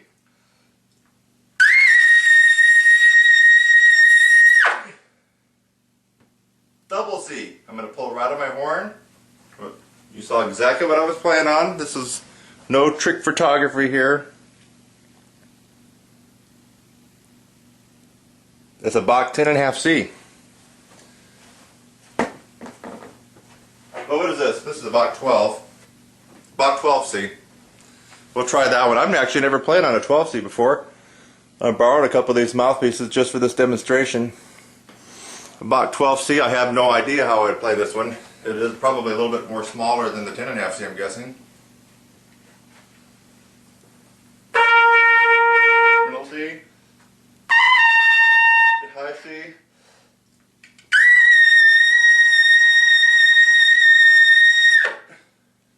Double C. On a Bach 12C. Okay, last one. I thought it would be kind of funny. French horn mouthpiece. Now, I have no clue what I'm going to get on this thing. You can see it's a huge, huge, deep cup. French horn mouthpiece. What is it here? It's 11. It's a Vincent Bach 11. French horn mouthpiece. So I still have it here. Let me put it in my horn. Of course, it won't fit properly, but it's in there. Let's just see what I give this. It's not going to sound pretty. It's going to be out of tune. Probably swim around. But it's a French horn mouthpiece. I really shouldn't be able to play too high on it. Most French horn players can't play too high, so let's see what will happen. Definitely a different tone. A lot warmer. High C now. Real muffled. It's probably going to be very difficult to get the double C out.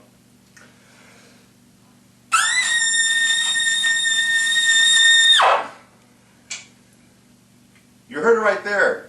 Got a double C on a French horn mouthpiece in my trumpet. So, let's go back to my mouthpiece. Neil Sanders, 17S. There you go, you can kind of see it there. There we go.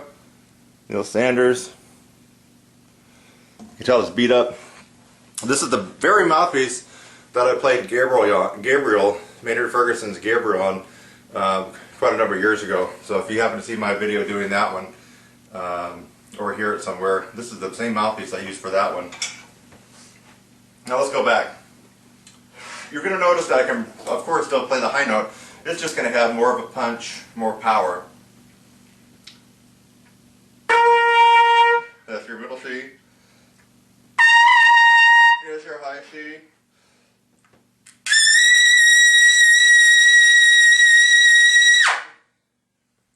Love it the way it comes out. You notice that in all these mouthpieces, I was able to hit the double C. All of us have different dental structure, different facial features up here, and therefore what works for somebody, for example, this works for me, might not work for you.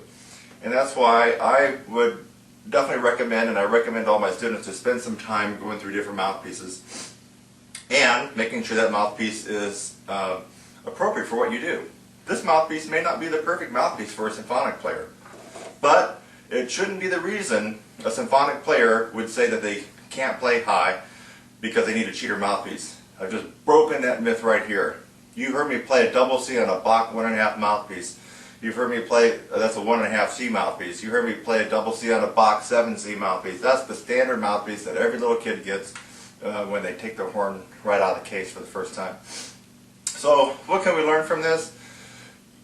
You, first of all, need to be taking lessons from someone like myself, or you got to take lessons from somebody who already can do what you want to do. That's number one. Number two, put the notion of mouthpieces allowing you to play high out of your head and actually do the real trumpet work. What does that mean? You actually got to practice. And you got to practice the right stuff in the right amounts. That's what we learned today. You don't need a cheater mouthpiece to play high. You should be able to play high on any mouthpiece you pick up. I just proved it here. You know, I want you to go to TrumpetSizzle.com. That's www.TrumpetSizzle.com. I have an array of trumpet video lessons. My main job is teaching trumpet from beginners all the way up to advanced and professionals. Yes, I do have a couple of professionals from time to time that come in that want to learn how to improve their range. Always remember, it takes about 5,000 hours of concentrated practice from beginning, whether you started in 5th grade or if you're starting as an adult, doesn't matter, log those hours in. It takes about 5,000 hours just to reach the very bottom of the professional caliber trumpet player. So if you're wondering where you're at or why you're not where you want to be, think about how many hours you've logged in since you began playing. And if it's not 5,000, chances are you need to put in some more practice time. And, I'll repeat it again, you got to get with the right teacher. In fact, let me just bring that up before we close it. You know, if you go to Google and you type in trumpet lessons, you're going to see quite a variety of people on there, including myself. I come on page 2 right now. I'm trying to get on page 1.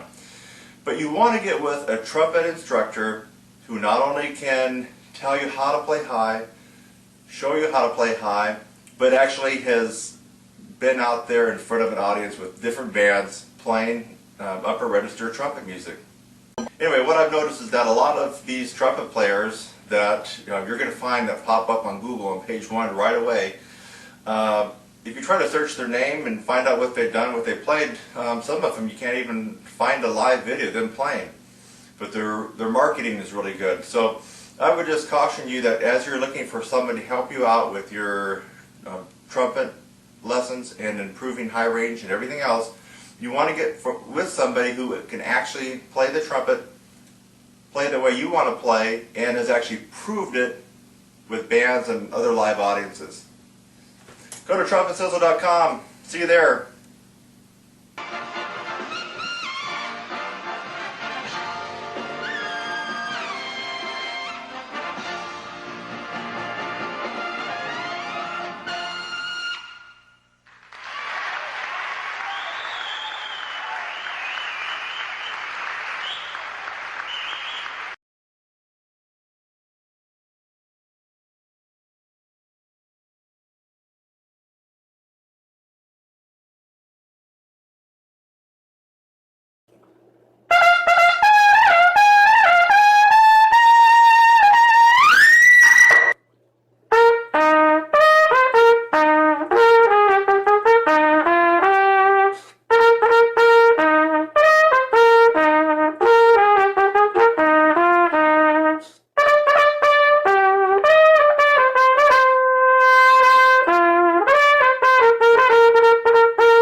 reasons you cannot play high.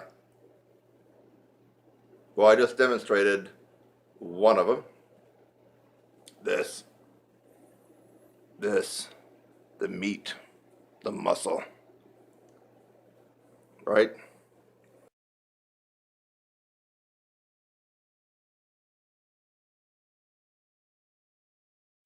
But you already knew that, right?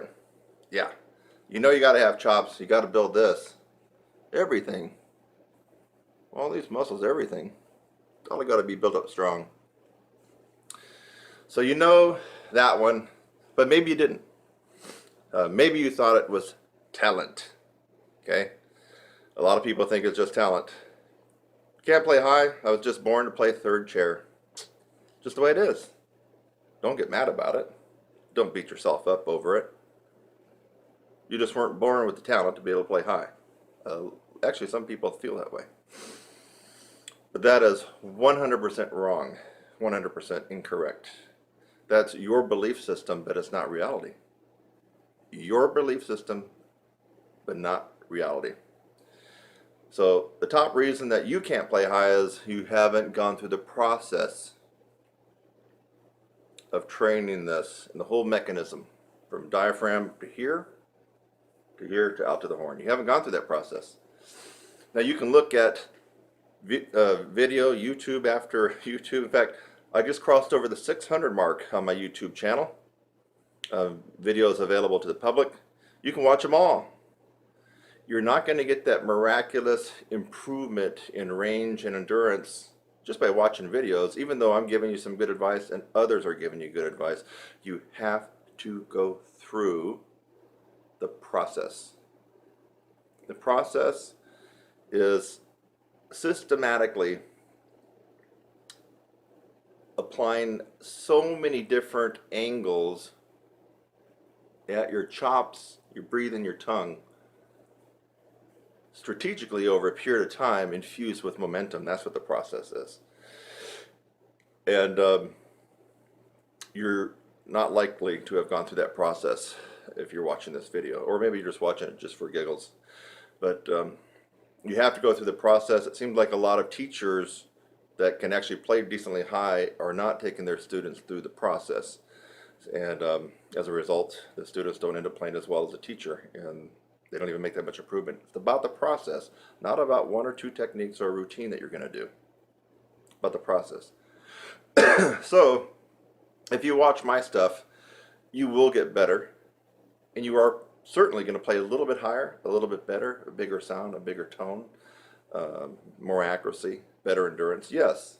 But you're not going to get that miracle, amazing, oh my God, I was playing high Z's and D's a few months ago, and now I'm zinging out double high G's. Now I can actually do some Broadway shows if I wanted. No, you're not going to get that by watching just individual random videos on how to play trumpet better from anybody. You have to go through the process. I happen to know what that process is, by the way. And according to most of the people that have been working with me, it seems like they know it now too, and they can demonstrate it. So let's go on to number 2, or the second reason, the second top reason that you can't play high. That. Tongue and tongue arch. Now, you can still play high without the tongue arch. I'm going to play high right now, leaving my tongue dropped in a low C positioning. And now it's not going to sound good at all.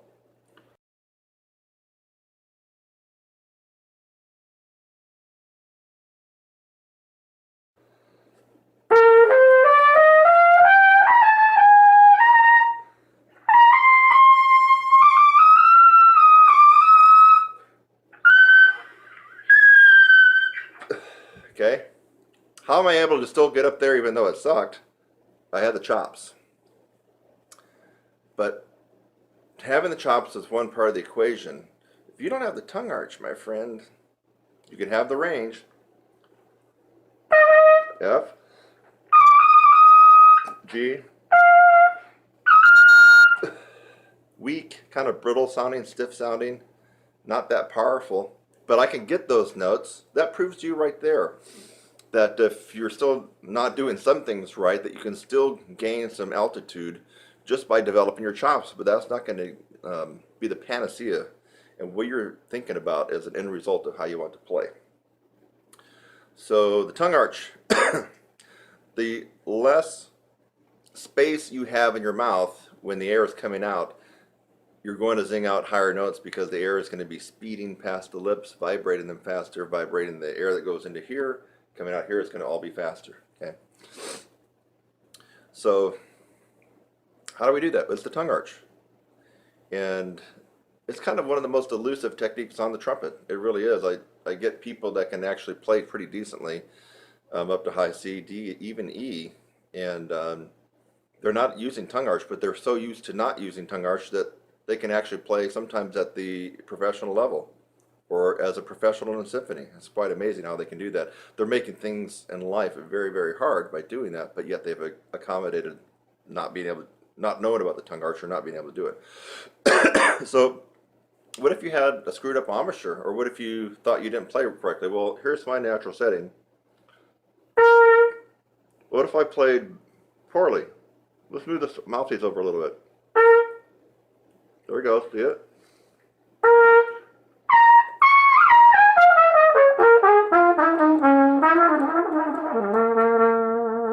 I'm way off my embouchure. In fact, I'm over. What about the other way? Well, now I'm back to center. Move it over. Now I'm really playing not where I want to play.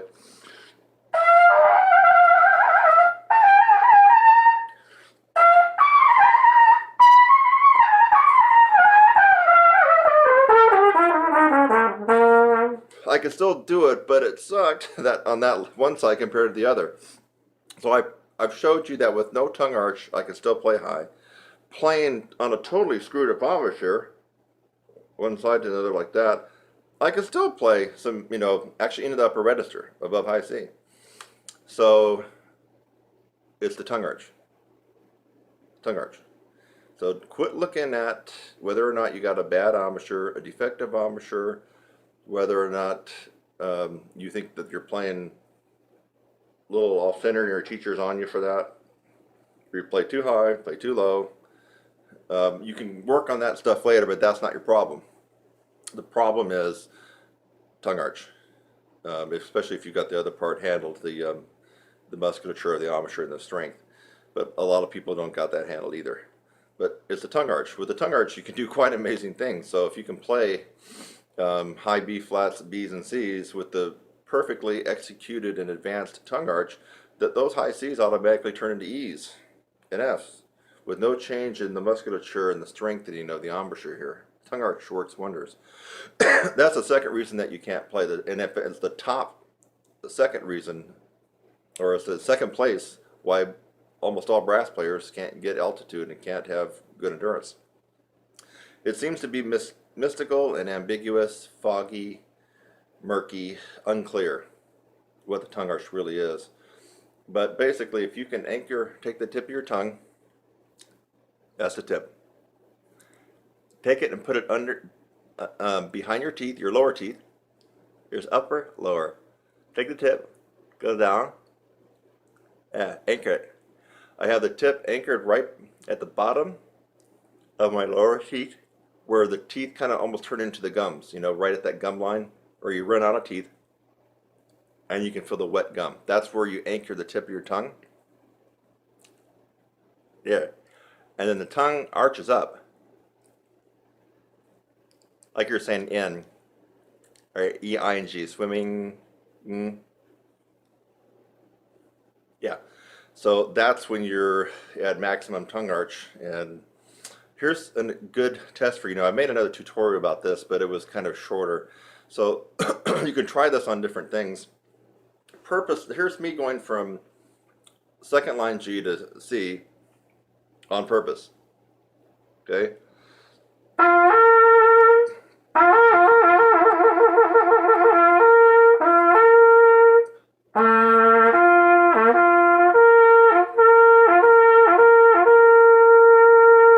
Okay, you're seeing movement here. I'm also adding a little extra tension when I'm going up to give it push. The way to really get the feeling of tongue arch, so it's not theory, it's actually something real that you're doing, is to purposely try not to get the top note, yet raise your tongue in an arch position.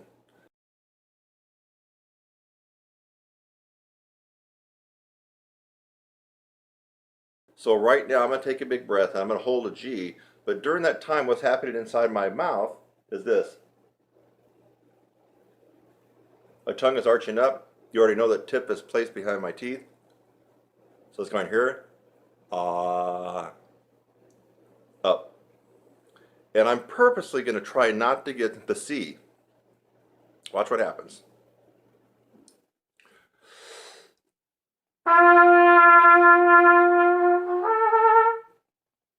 Hear that?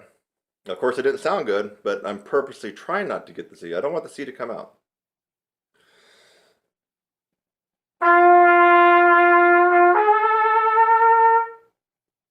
Watch again.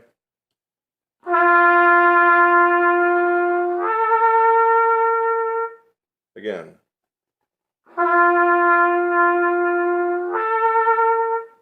You notice no movement going on here at all, right? And I'm really trying not to let the C come out. That's your assignment. If you can get that to happen, you've executed the tongue arch quite perfectly. Now, it doesn't stop there. The tongue has to be developed, and you have to be able to hold the tongue arch under a lot of undue pressure when you're above high C. That pressure will flatten down your tongue, and your range will drop. Not because you don't have chops, because you're not maintaining the tongue arch. So the tongue arch, you got to get it, but then you have to develop it to withstand the pressure that will be inside your oral cavity when you're really playing in upper register and beyond. Your tongue arch drops just a micromillimeter and you've lost 2 notes on your range, just like that. That's how easy it is. So let's try it on a different note. Low C.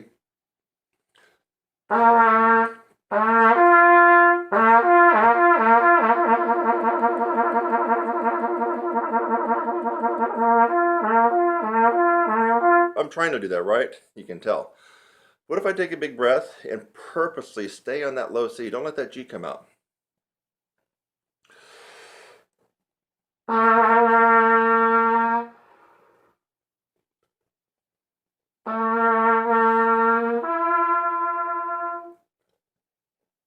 Take a bigger breath this time. The first one came out air because I didn't have any air left.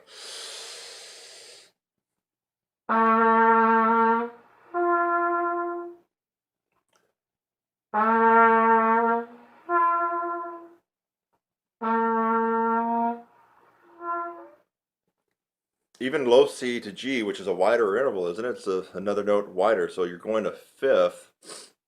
Now, a lot more air is coming out on low C than it is on G because you have the placement of your jaw and your tongue even lower.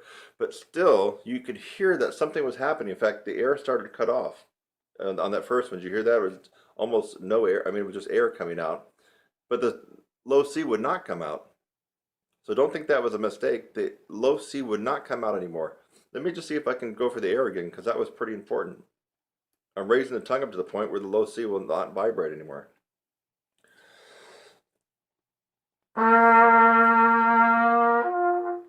Well, no, that time the note came out.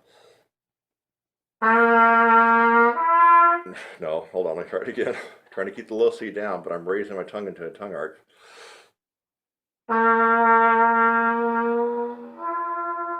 No, it's not going to do it this time. I guess it was kind of a fluke, but still, that was important to realize I'm trying to play the low C, which even beginners can get.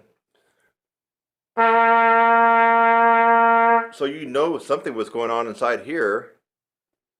I mean, if I can't play the low C, something really is bad, and something bad's going to happen. Maybe the end of the world tonight. I can't play a low C, and if you can't play a low C, it's probably the same thing. Now, if I'm playing a low C and I do something inside my mouth that causes the low C not to come out, you know I'm doing something. You know something is going on. You just have to know that. So I was probably speeding up the air too fast for the low C to come out, and it was in the little twilight zone area right before the G was going to snap out. So I'm not even sure if I've even tried this on C to E. Now, I'm thinking that as you get more narrow in intervals, it's probably going to come out easier. So I'm not sure if this will be the best demonstration or not. Let's find out. So middle C to E. Oh, normally.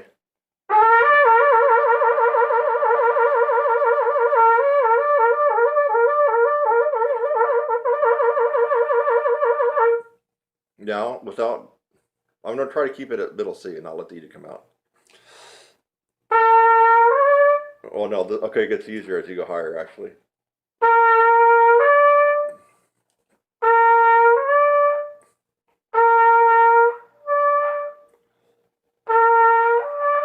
Yeah, okay, so that's why I was experiencing that error at the low C to G. So this demonstration is actually perfect for you at G to C. And if you do have range up to about an A to a high C, you might want to try it from middle C to E because it's actually easier. But it might be so easy that you don't really get the feeling of it. So you've heard me do 3 different ones. G to C is commonly what I show students. Low C to G is going to be harder. And C to E is going to be easier. So you got 3 different intervals that you can slur to using the tongue arch. And remember, you're trying not to let the top note come out. You're trying not to let the top note come out. That's what you're trying to do. But you're arching up. You're trying to arch the tongue as high as it will arch, but with the goal of not getting that top note. Because if you have the goal to get the top note, then you might add a little bit more pressure here. You might blow harder. You're going to be doing some things unconsciously that you've just already trained yourself to do to get the note to come out. That's why it's important to really, it might go against your ego, but really do not let that top note come out. Just keep arching the note up and hope it doesn't come out. And when the top note does come out, if it does for you, then you know that you've got the tongue arch decently perfected, but just not strengthened. I mean, the tongue arch, you either get it or you don't, right? There's not really a gray area. You got it perfected, you can do it, or you don't have it at all. There's not really a middle ground. You either got it or you don't. After that point, it's about developing your tongue and the tongue arch to really be refined and just amazingly versatile when you're playing. That's where I come in.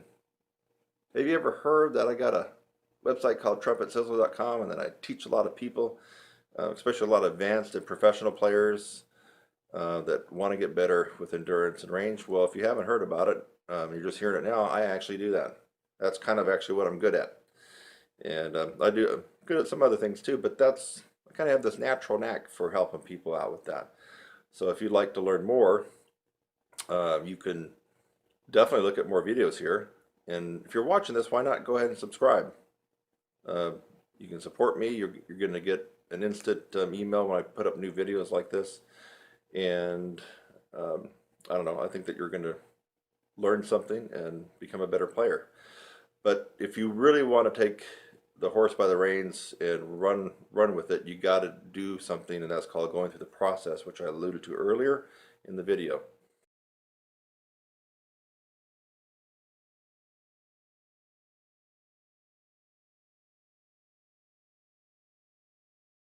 So, but this tutorial on tongue arch should help you. And now if you're not getting the note to come out at all, even though you're trying not to, but it still doesn't come out, that's where, again, you need a coach. You need someone to work with you on that, because that is the second reason you're not able to play high, play with power up the upper register, or even have great endurance. If you're constantly playing in a low C position in the upper register, you're gassing out all the muscles here. You're just putting such a load on them, and that's why you don't have any endurance. So you might even have a little range, but you have no endurance. You got to get the tongue arch. It's the second reason people have problems in the upper register and with endurance. Since you've already heard me say that, it's a no-brainer. Work on it. Get it going. It's worth the investment in time. So that's a wrap.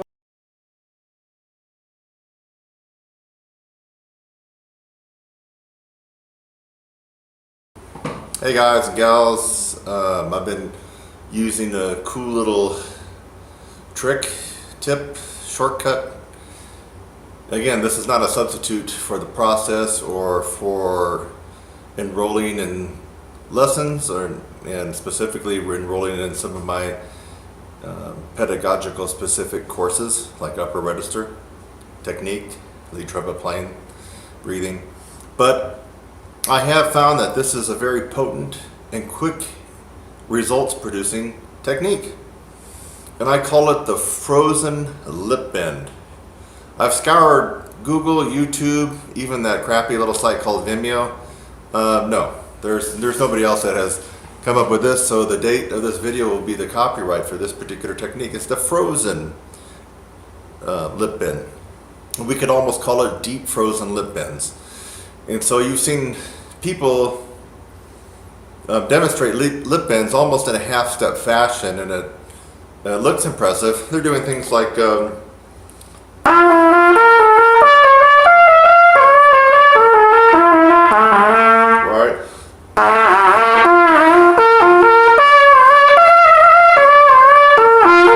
Well, that wasn't a lip bend.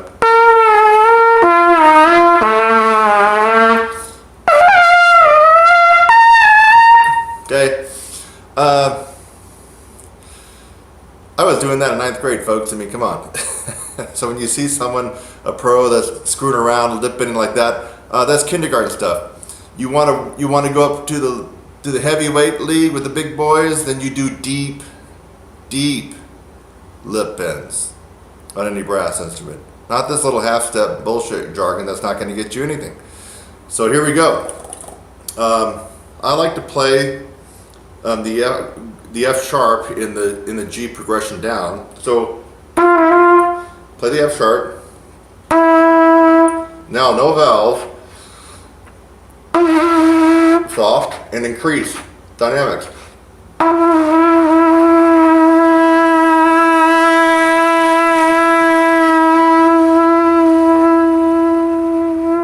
Control, baby, back it off.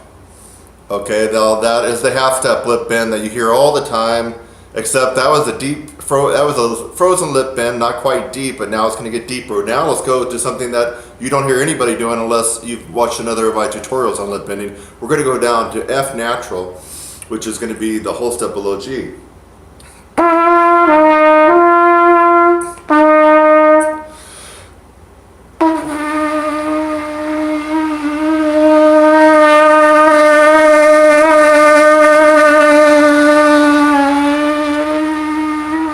Control that baby all the way back to triple pianissimo, baby. All right, this is the big boy league, and you might not even be able to do what I just did, but that doesn't mean that you couldn't do it with a little bit of practice with trying this. This takes incredible, resilient, flexible, strong, powerful chops to be able to accommodate what I'm showing you now with this technique, the deep frozen lip bend. Let's go even deeper. Now, you'd never hear anybody, I haven't heard anybody lip bend down to an E in this part of the range of the horn on the trumpet.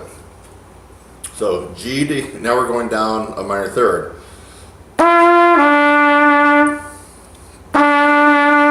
Lift the belt up.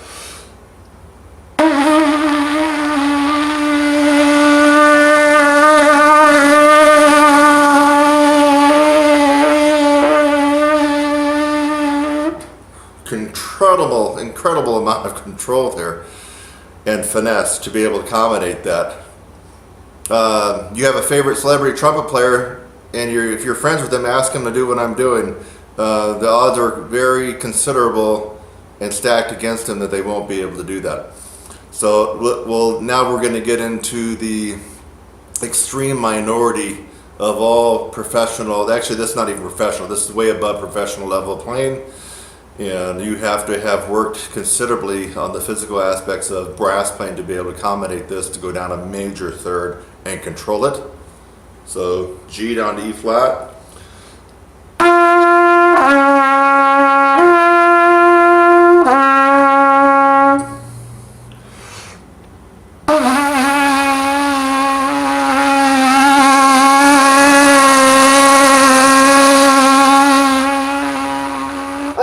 Down to quadruple piano, ladies and gentlemen. Again, quite an exhibition in resiliency, malleability, flexibility, powerful. What other kind of adjectives can I come up with this? It's just, you really have to have excelled way above the typical professional commercial or orchestral player to be able to do this. But with this technique, you can. It's not going to happen overnight.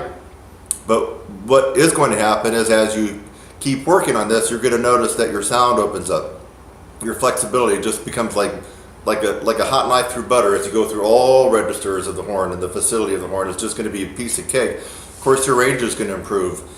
I think that this would be especially good for orchestral players because I have a feeling that you're going to be able to open up and get that more brassy resonance on the mid and lower middle register of the horn, which is where a lot of this orchestral music is played, especially if you're not principal trumpet. So this could be very beneficial if you totally don't like the commercial and jazz idiom of playing and you're more into the classical. This could really benefit you in this particular register.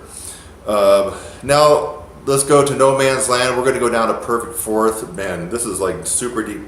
This is like the 12-foot deep end of the pool where the high dive is. So here we go.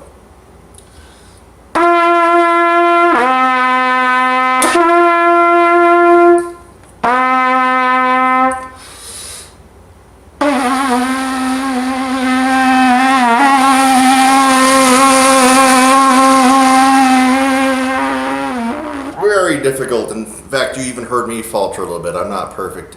I'm close to perfect, but not. No, just kidding. Just kidding. Well, when it comes to looks, yeah, that's been pretty close. But when it comes to playing, yeah, I have my problems, just like everybody else. So I guarantee you, most of you are not going to be able to do that, but you do not need to be depressed because you can start just on the F sharp in this progression down from middle G, second line middle G for trumpets. Everybody else you can transpose to the notes in your instrument. That would be practical. I've just thrown it out here. For example, probably for trombone, I probably would be playing first position F. That's fourth line F in the bass clef staff. For trombone people, I would probably start right there, first position, and then of course you're going to have to bend it down without moving the slide, right? So you're going to find it very, very difficult. But that's just an example if you're playing another brass instrument. Now let's go for the quintessential granddaddy gold medal Olympic winner. If you can get this one and control it, and I gotta be honest with you, sometimes and some days I can't get this one. That's how difficult it is. But that would be going down the tritone from G down to C sharp, D flat, and harmonic. This is almost a nightmare to try to do on a regular basis and be consistent, but I'm going to go ahead and give it a shot right now. So we're playing our G down to D flat.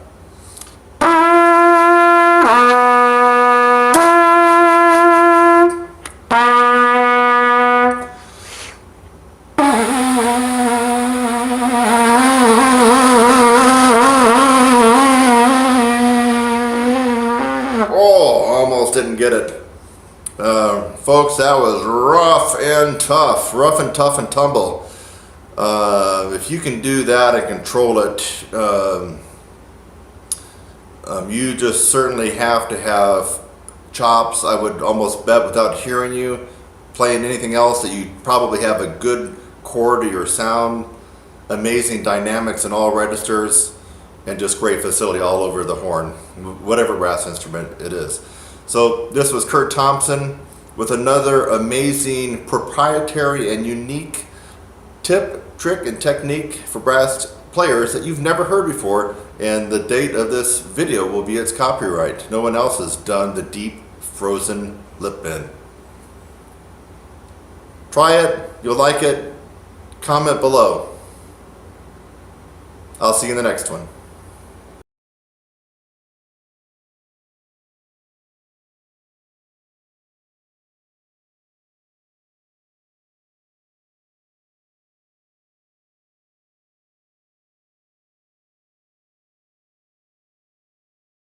I've been kind of messing around doing the palming Dr. Charles Cullen lip slurs and lip trills, and I've been finding it quite tough. I mean, you can't use any mouthpiece pressure. So I'll just give you an example.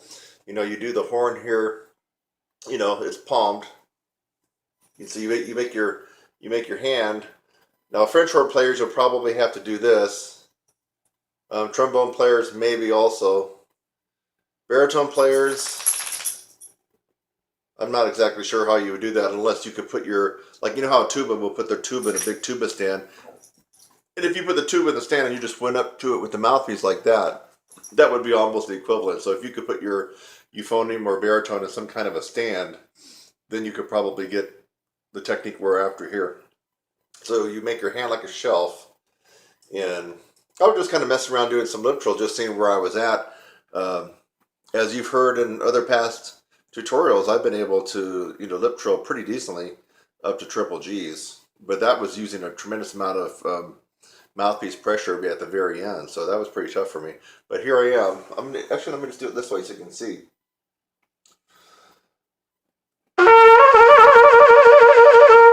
That's C to E, easy. Obviously, that's E to G, G to B flat, B flat to C.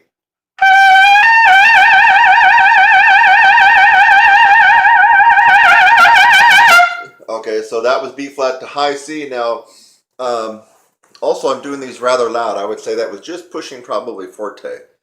You're not going to get too much out of your lip trills in the Charles Cohen book if you're playing them pianissimo or piano. I recommend all my students that were at least at the MF mark. MF to F is good. Probably fortissimo is not good. You're going to be blowing so loud, you're going to be defeating the purpose of the technique. So keep these around MF to F. So that was a B flat to high C. So palming. Now look how I got it. I don't know if you can see. I'm only using the weight of the horn, and I'm not doing this. I'm not grabbing and pulling. There we go. Let's try to go a little higher.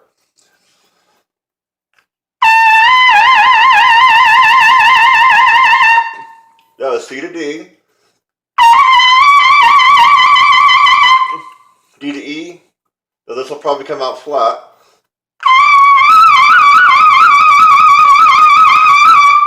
And then, geez, I don't even know if I can make this last one.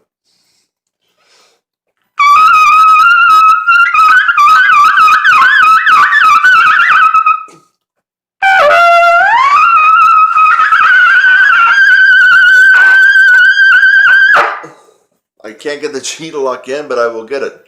So I was going for the trill from F to double G. I think it kind of came out. It got a little bit weak. Let's see if I can get it again.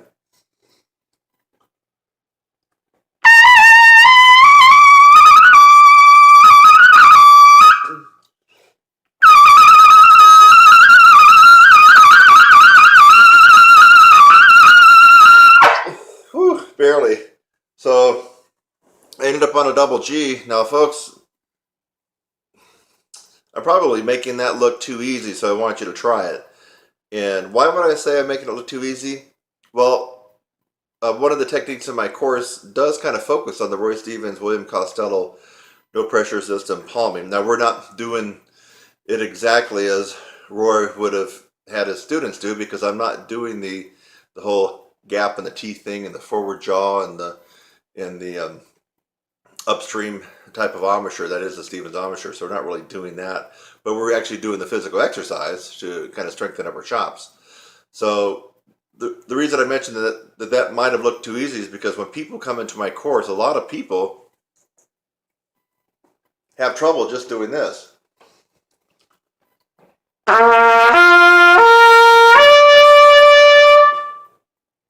Just going to the E. Now that's just a slur going up.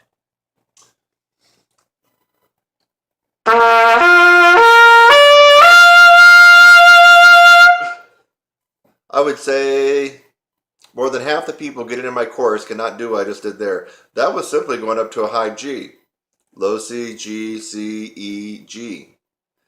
And to go up the next one, now we're going to whittle out almost all people that start my course.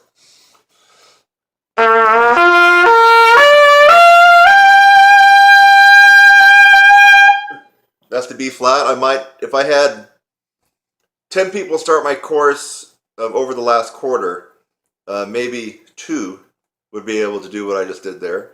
And then finally,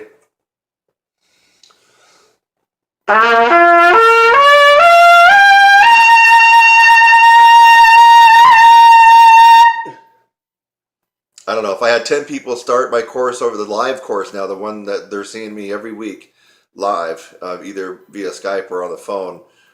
Maybe one would be able to do what I just did right there. And that's just a maybe.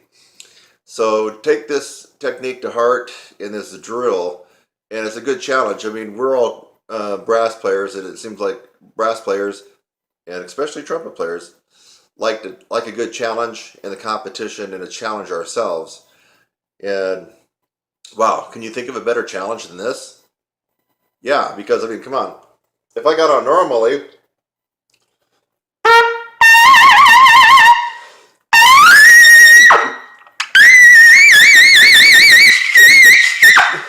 I mean, what the hell? I just did that lip trill from double C to double D, and if I warmed up a little bit more, I know I can go another 3 or 4 steps higher because I'm playing normally and got the right pressure that I want. So this shows you. You saw that I kind of thinned out going up to that double G, lip trilling it. So if I can go an octave higher playing normally, there's something to this technique, and I highly recommend that you start playing around and challenging yourself. Think outside the box. Use your brain. You have to constantly keep moving upwards and expanding everything and advancing your horn. It doesn't stop. It hasn't stopped with me. I'm still looking at areas. Right now I'm looking at the jazz area. Although I feel like for a guy that's, done it for, I'm not even really seriously doing it, but I am looking at it. I am doing some different things with the jazz and jazz improvisation. And I feel like the little effort and input that I've done has actually got me, a couple of spots upwards. So now, do I really have to do all the jazz? No, because I have classical skills and commercial skills that tend to put me ahead of the pack and make me stand out. But I'm not satisfied with that because I want to keep expanding, keep improving. And so I'm looking at the jazz as kind of a last frontier for me. And I've been noticing when I've just been kind of fooling around playing with some of the legends of jazz, the living legends, it's at the point now where I feel like I'm kind of hanging in there with them. I mean, just on some of the recordings, and I'm like, wait a minute, I'm able to hang in there with these guys. And jazz is definitely not my forte now. Who knows? Maybe down the road it will be. So the whole idea is you keep trying different things and experimenting and adding different things to your regimen to keep improving. What is the opposite of that? The opposite of that would be to, for 30 years, pull out your Claude Gordon book and be doing this. On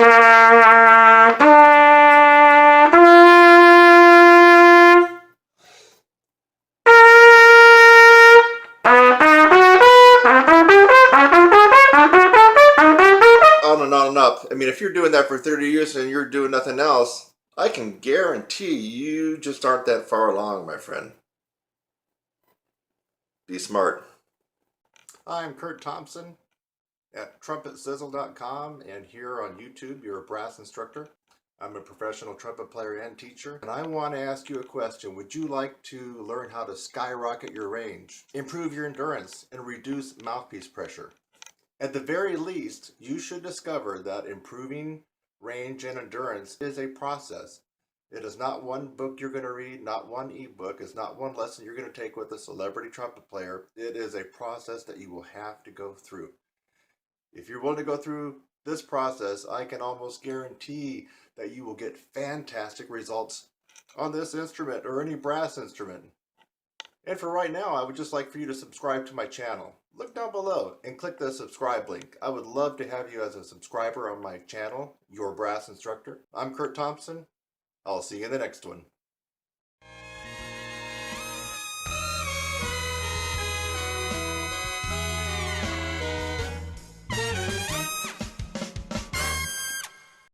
Hey, this tutorial deals with Roland, something that is confusing a lot of people out there. So let's just be clear on what this is.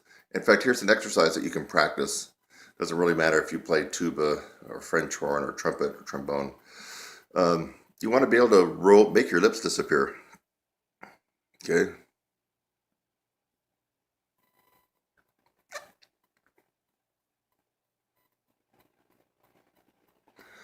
That's a double C Roland position.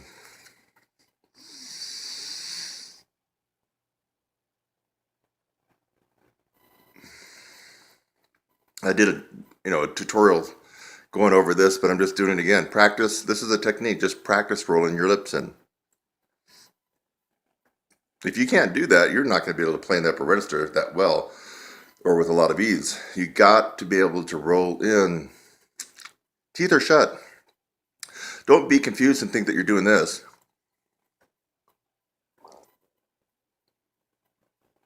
That the lip is over the teeth.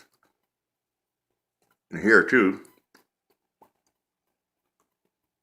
No, we're right here.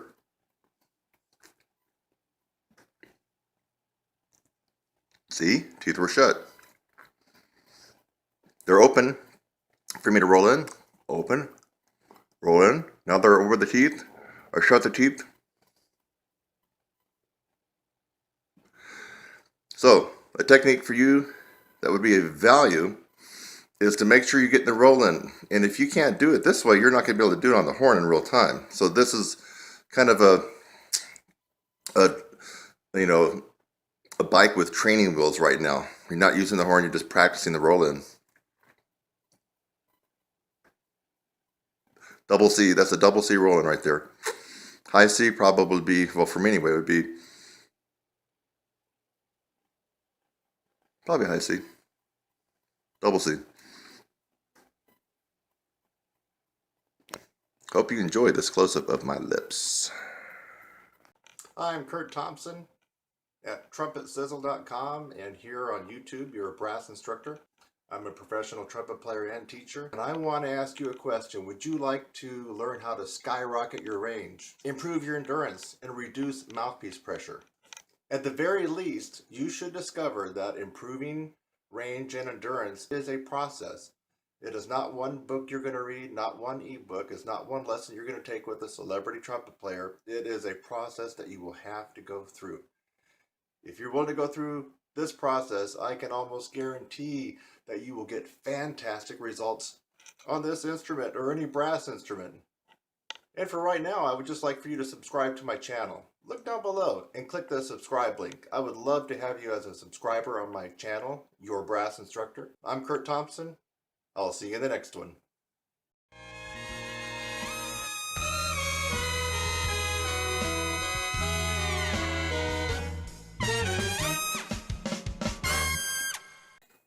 Hey, one of my students, Tom Granoff, told me about a master class that he went to quite a long time ago where Bobby Shue came in, talked about his breathing techniques like the wedge breath and all that, and then picked up the trumpet by a second valve and played a few high notes that were pretty meaty. And so I thought I would try to see if I can demonstrate the Bobby Shue. I would just call this probably the Bobby Shue no pressure high note test. So you can do this after you watch this. You can try it right out if you're in a practice room. So what I was told by Tom is that I guess Bobby just grabbed the middle valve like that and proceeded to play a couple. My valve's starting to unwind. Proceeded to play a couple of notes. So I'm going to try it here. Just a couple of notes.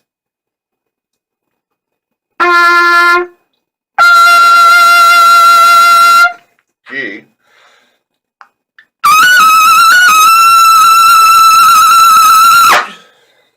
So that was a pretty loud double G just by doing the Bobby Shue method of holding on to the middle valve. Even though I was trying to pull in, you really can't pull in too much, folks, as opposed to when you got, both arms grabbing and pulling in. So you got just your fingers holding on to this. Part of it's holding the weight of the horn from dropping. So anyway, that's the Bobby Shue no pressure high note test. You saw it here probably for the first time because I just found out about it from Tom Granoff. Thanks, Tom. Thanks again for watching this video. I hope that you got something out of it. Sometimes I make a video just to make you laugh. A lot of times I make a video to educate you on something and maybe even help solve a problem. So I hope something like that occurred for you in this video. And while you're at it, again, subscribe, click on my website link, and go on to the next video. It's lovely out here. Have a great day.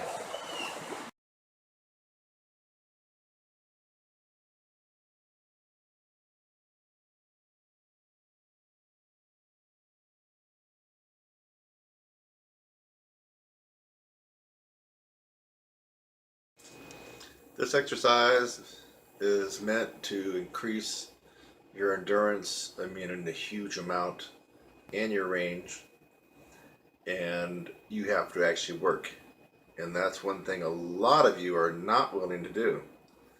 So what you're going to see is me doing the Cat Anderson whisper quiet middle C for 5 minutes. Trust me. You do that for 30 days in a row and you're going to notice something big time happens to your endurance, and you'll probably get a half step pop in your range. That's not a bad trade-off for doing your 5 minutes of practice a day. So let's see if we can put this. Hold on, I got to fix the phone here first. Yeah, so I have this set at 5 minutes. I was just trying to adjust the screen so it won't go off. And this was set at like 30 seconds just to go to sleep. So let's do it for 5 minutes. In fact, once you know what I'm doing, why don't you get out your horn and go right along with me, and let's kick some butt together. Okay? So let's start the countdown. By the way, if this note sounds pretty on your horn, you are doing it the wrong way, my friend. Listen to how I do it. This note does not lock in, and the closing your teeth stuff is optional in my opinion. I'm going to just do it normally without my teeth shut. But it's going to be at the threshold of where the tone quits. The tone should be kind of bad on this one. The pitch should waver around because you're never locking it in. You're playing at about 4 Ps. Here we go. 5 minutes.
You want to get some serious range endurance, then you need to man up. Or if you're a gal, you need to woman up. I mean, you need to work your butt. You try that exercise I just did and watch how it exhausts you. Basically, you're not breathing for 5 minutes. That is a Cat Anderson Whisper Quiet 5-minute C. It's an advanced technique in my course. And I'm here to tell you, you do that once a day, like I did, 5 minutes for a month. You might double your endurance and you might throw a half step on top of your range just for 5 minutes a day. But you're going to work. Did it look easy? You do it. And you do it for 30 times in a row for a month.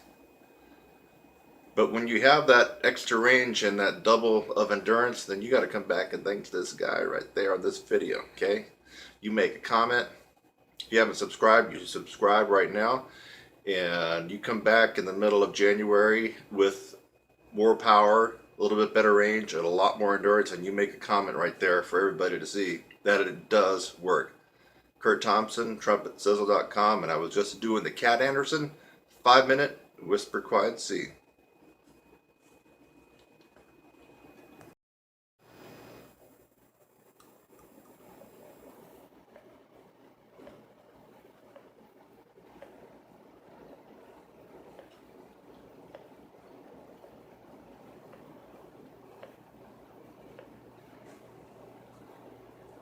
Say hello to my little friend.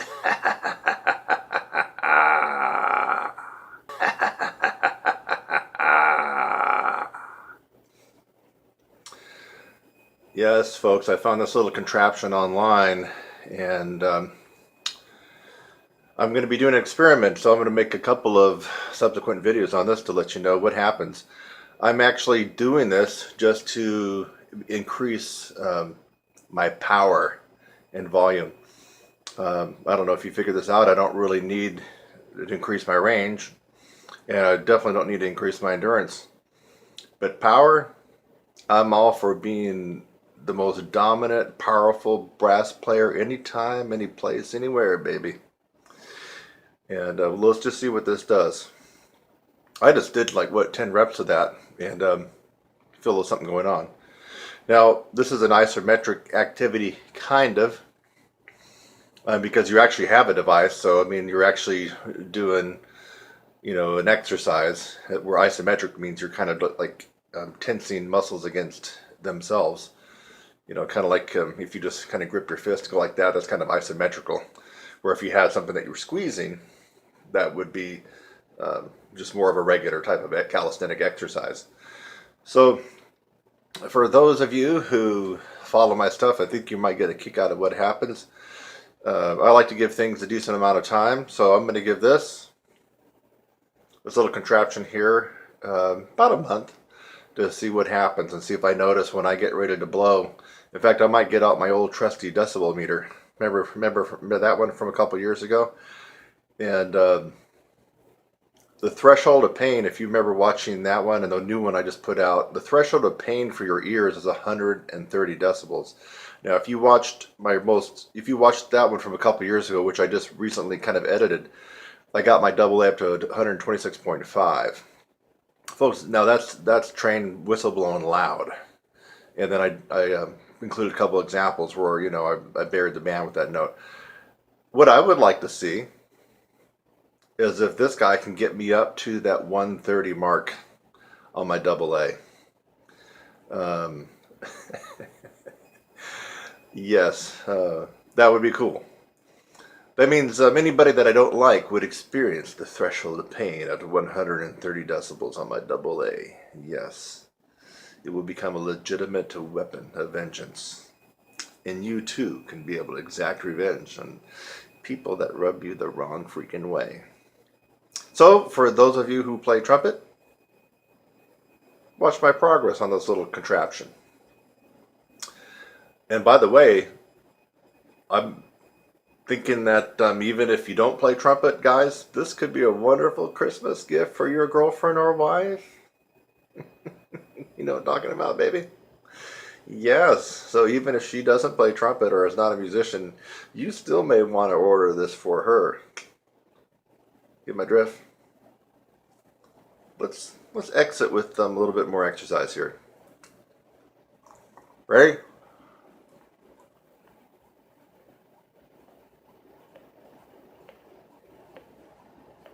Thanks again for watching this video. I hope that you got something out of it. Sometimes I make a video just to make you laugh.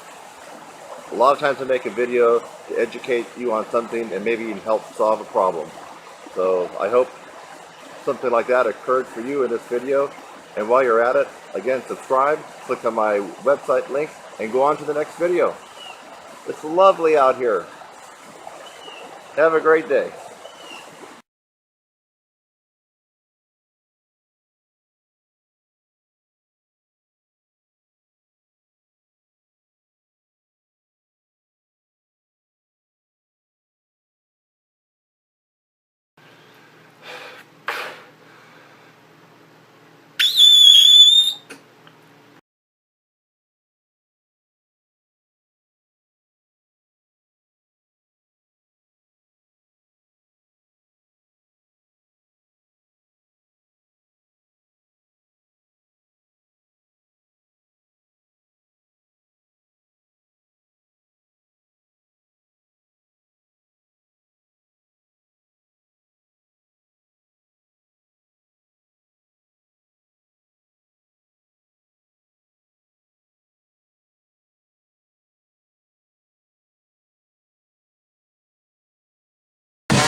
How about, let's see if I can get my double A up into the 120 range as well.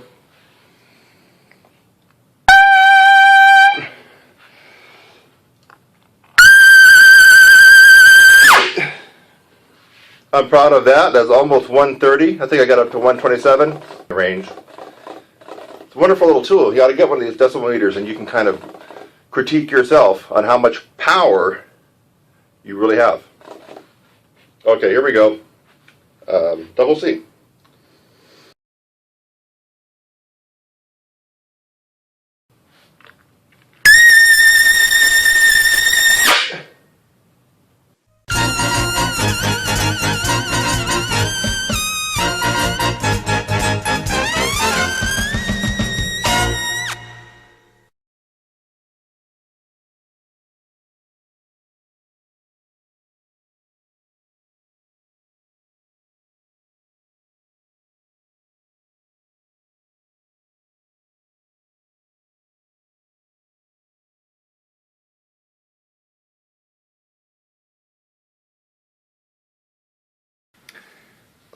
Lip buzzing is a poison, so you really have to be careful. This is a lip buzzing tutorial, lip buzzing 101. And I'm going to get some close-up shots here of my chops while we lip buzz. Lip buzzing can really cause you a lot of consternation. It could set you back. It could destroy your chops. It can make you have the inability to even get a tone out on your brass instrument. This tutorial is for all brass instruments.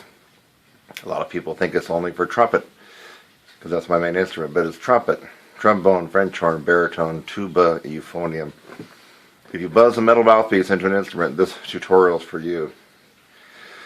First of all, lip buzzing is a poison, and that's why some people have tried it and then issue it because it really screwed them up. You know, some people take nitroglycerin for heart problems. Think about it, folks. Nitroglycerin explodes. That's that little liquid that if you have a certain amount of it, you throw it, it will really explode like dynamite. So nitroglycerin is a poison, but yet people take it for their heart problems. Zoloft and Lexapro and a bunch of other drugs are good for people that have depression and bipolar disorders. You take too much of it, you're really going to be screwed badly.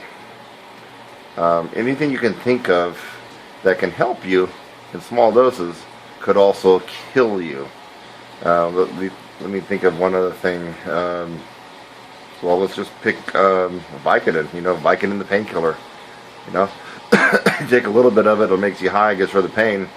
If you take too much of that, man, it will definitely kill you.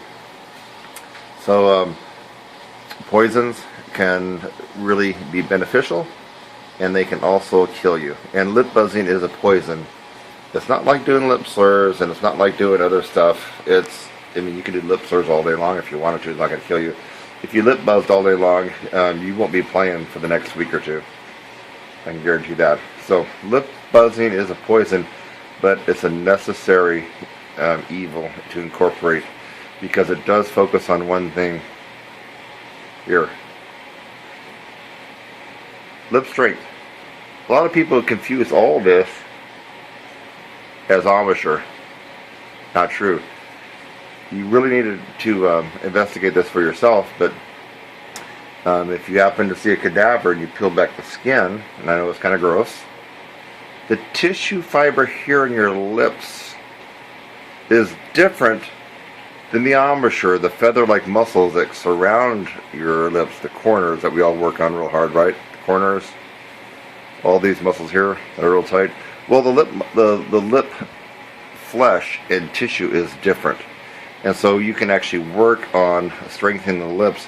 And the reason that you want to do that is because the lip muscle in the aperture is the final stage of compression. You have your diaphragm. That's number one. You have the tongue arch and the bottleneck that happens with the tongue arch and the squeeze. Number two. And then you have the aperture, which is the third and final stage of compression. The aperture is just a fancy word for the little hole. That's the aperture right there. The little area where the air comes out and goes into your mouthpiece. That's the aperture. Excuse me. Those are the three stages of compression. And you must work on all of those if you want to get a good tone, good power, and of course good range and endurance. If you fail on one of those, you're going to be lacking. And a lot of people tend to fail on the aperture part. Basically what happens is if you don't have a strong lip strength here, when you blow enough air through the mouthpiece, your lips will blow apart. What happens when your lips blow apart?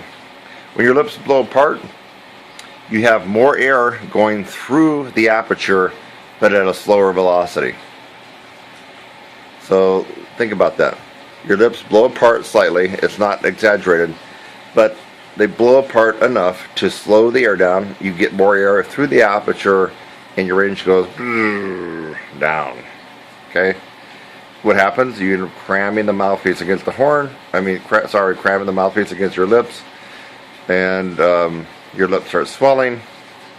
Your endurance goes out the window, and you end up having a bad night of playing. So, lip buzzing 101. You really need to get involved with lip buzzing. But the thing about it is a poison. So if you lip buzz 30 minutes, 45 minutes, or an hour, like some college professors told me a long time ago when I was in high school, I couldn't play for a couple of weeks. It screwed me up. I lost range, endurance. It's horrible. It took me years and years and years of experimenting with lip buzzing to find the right mix. So I would recommend that you check out my website, because lip buzzing and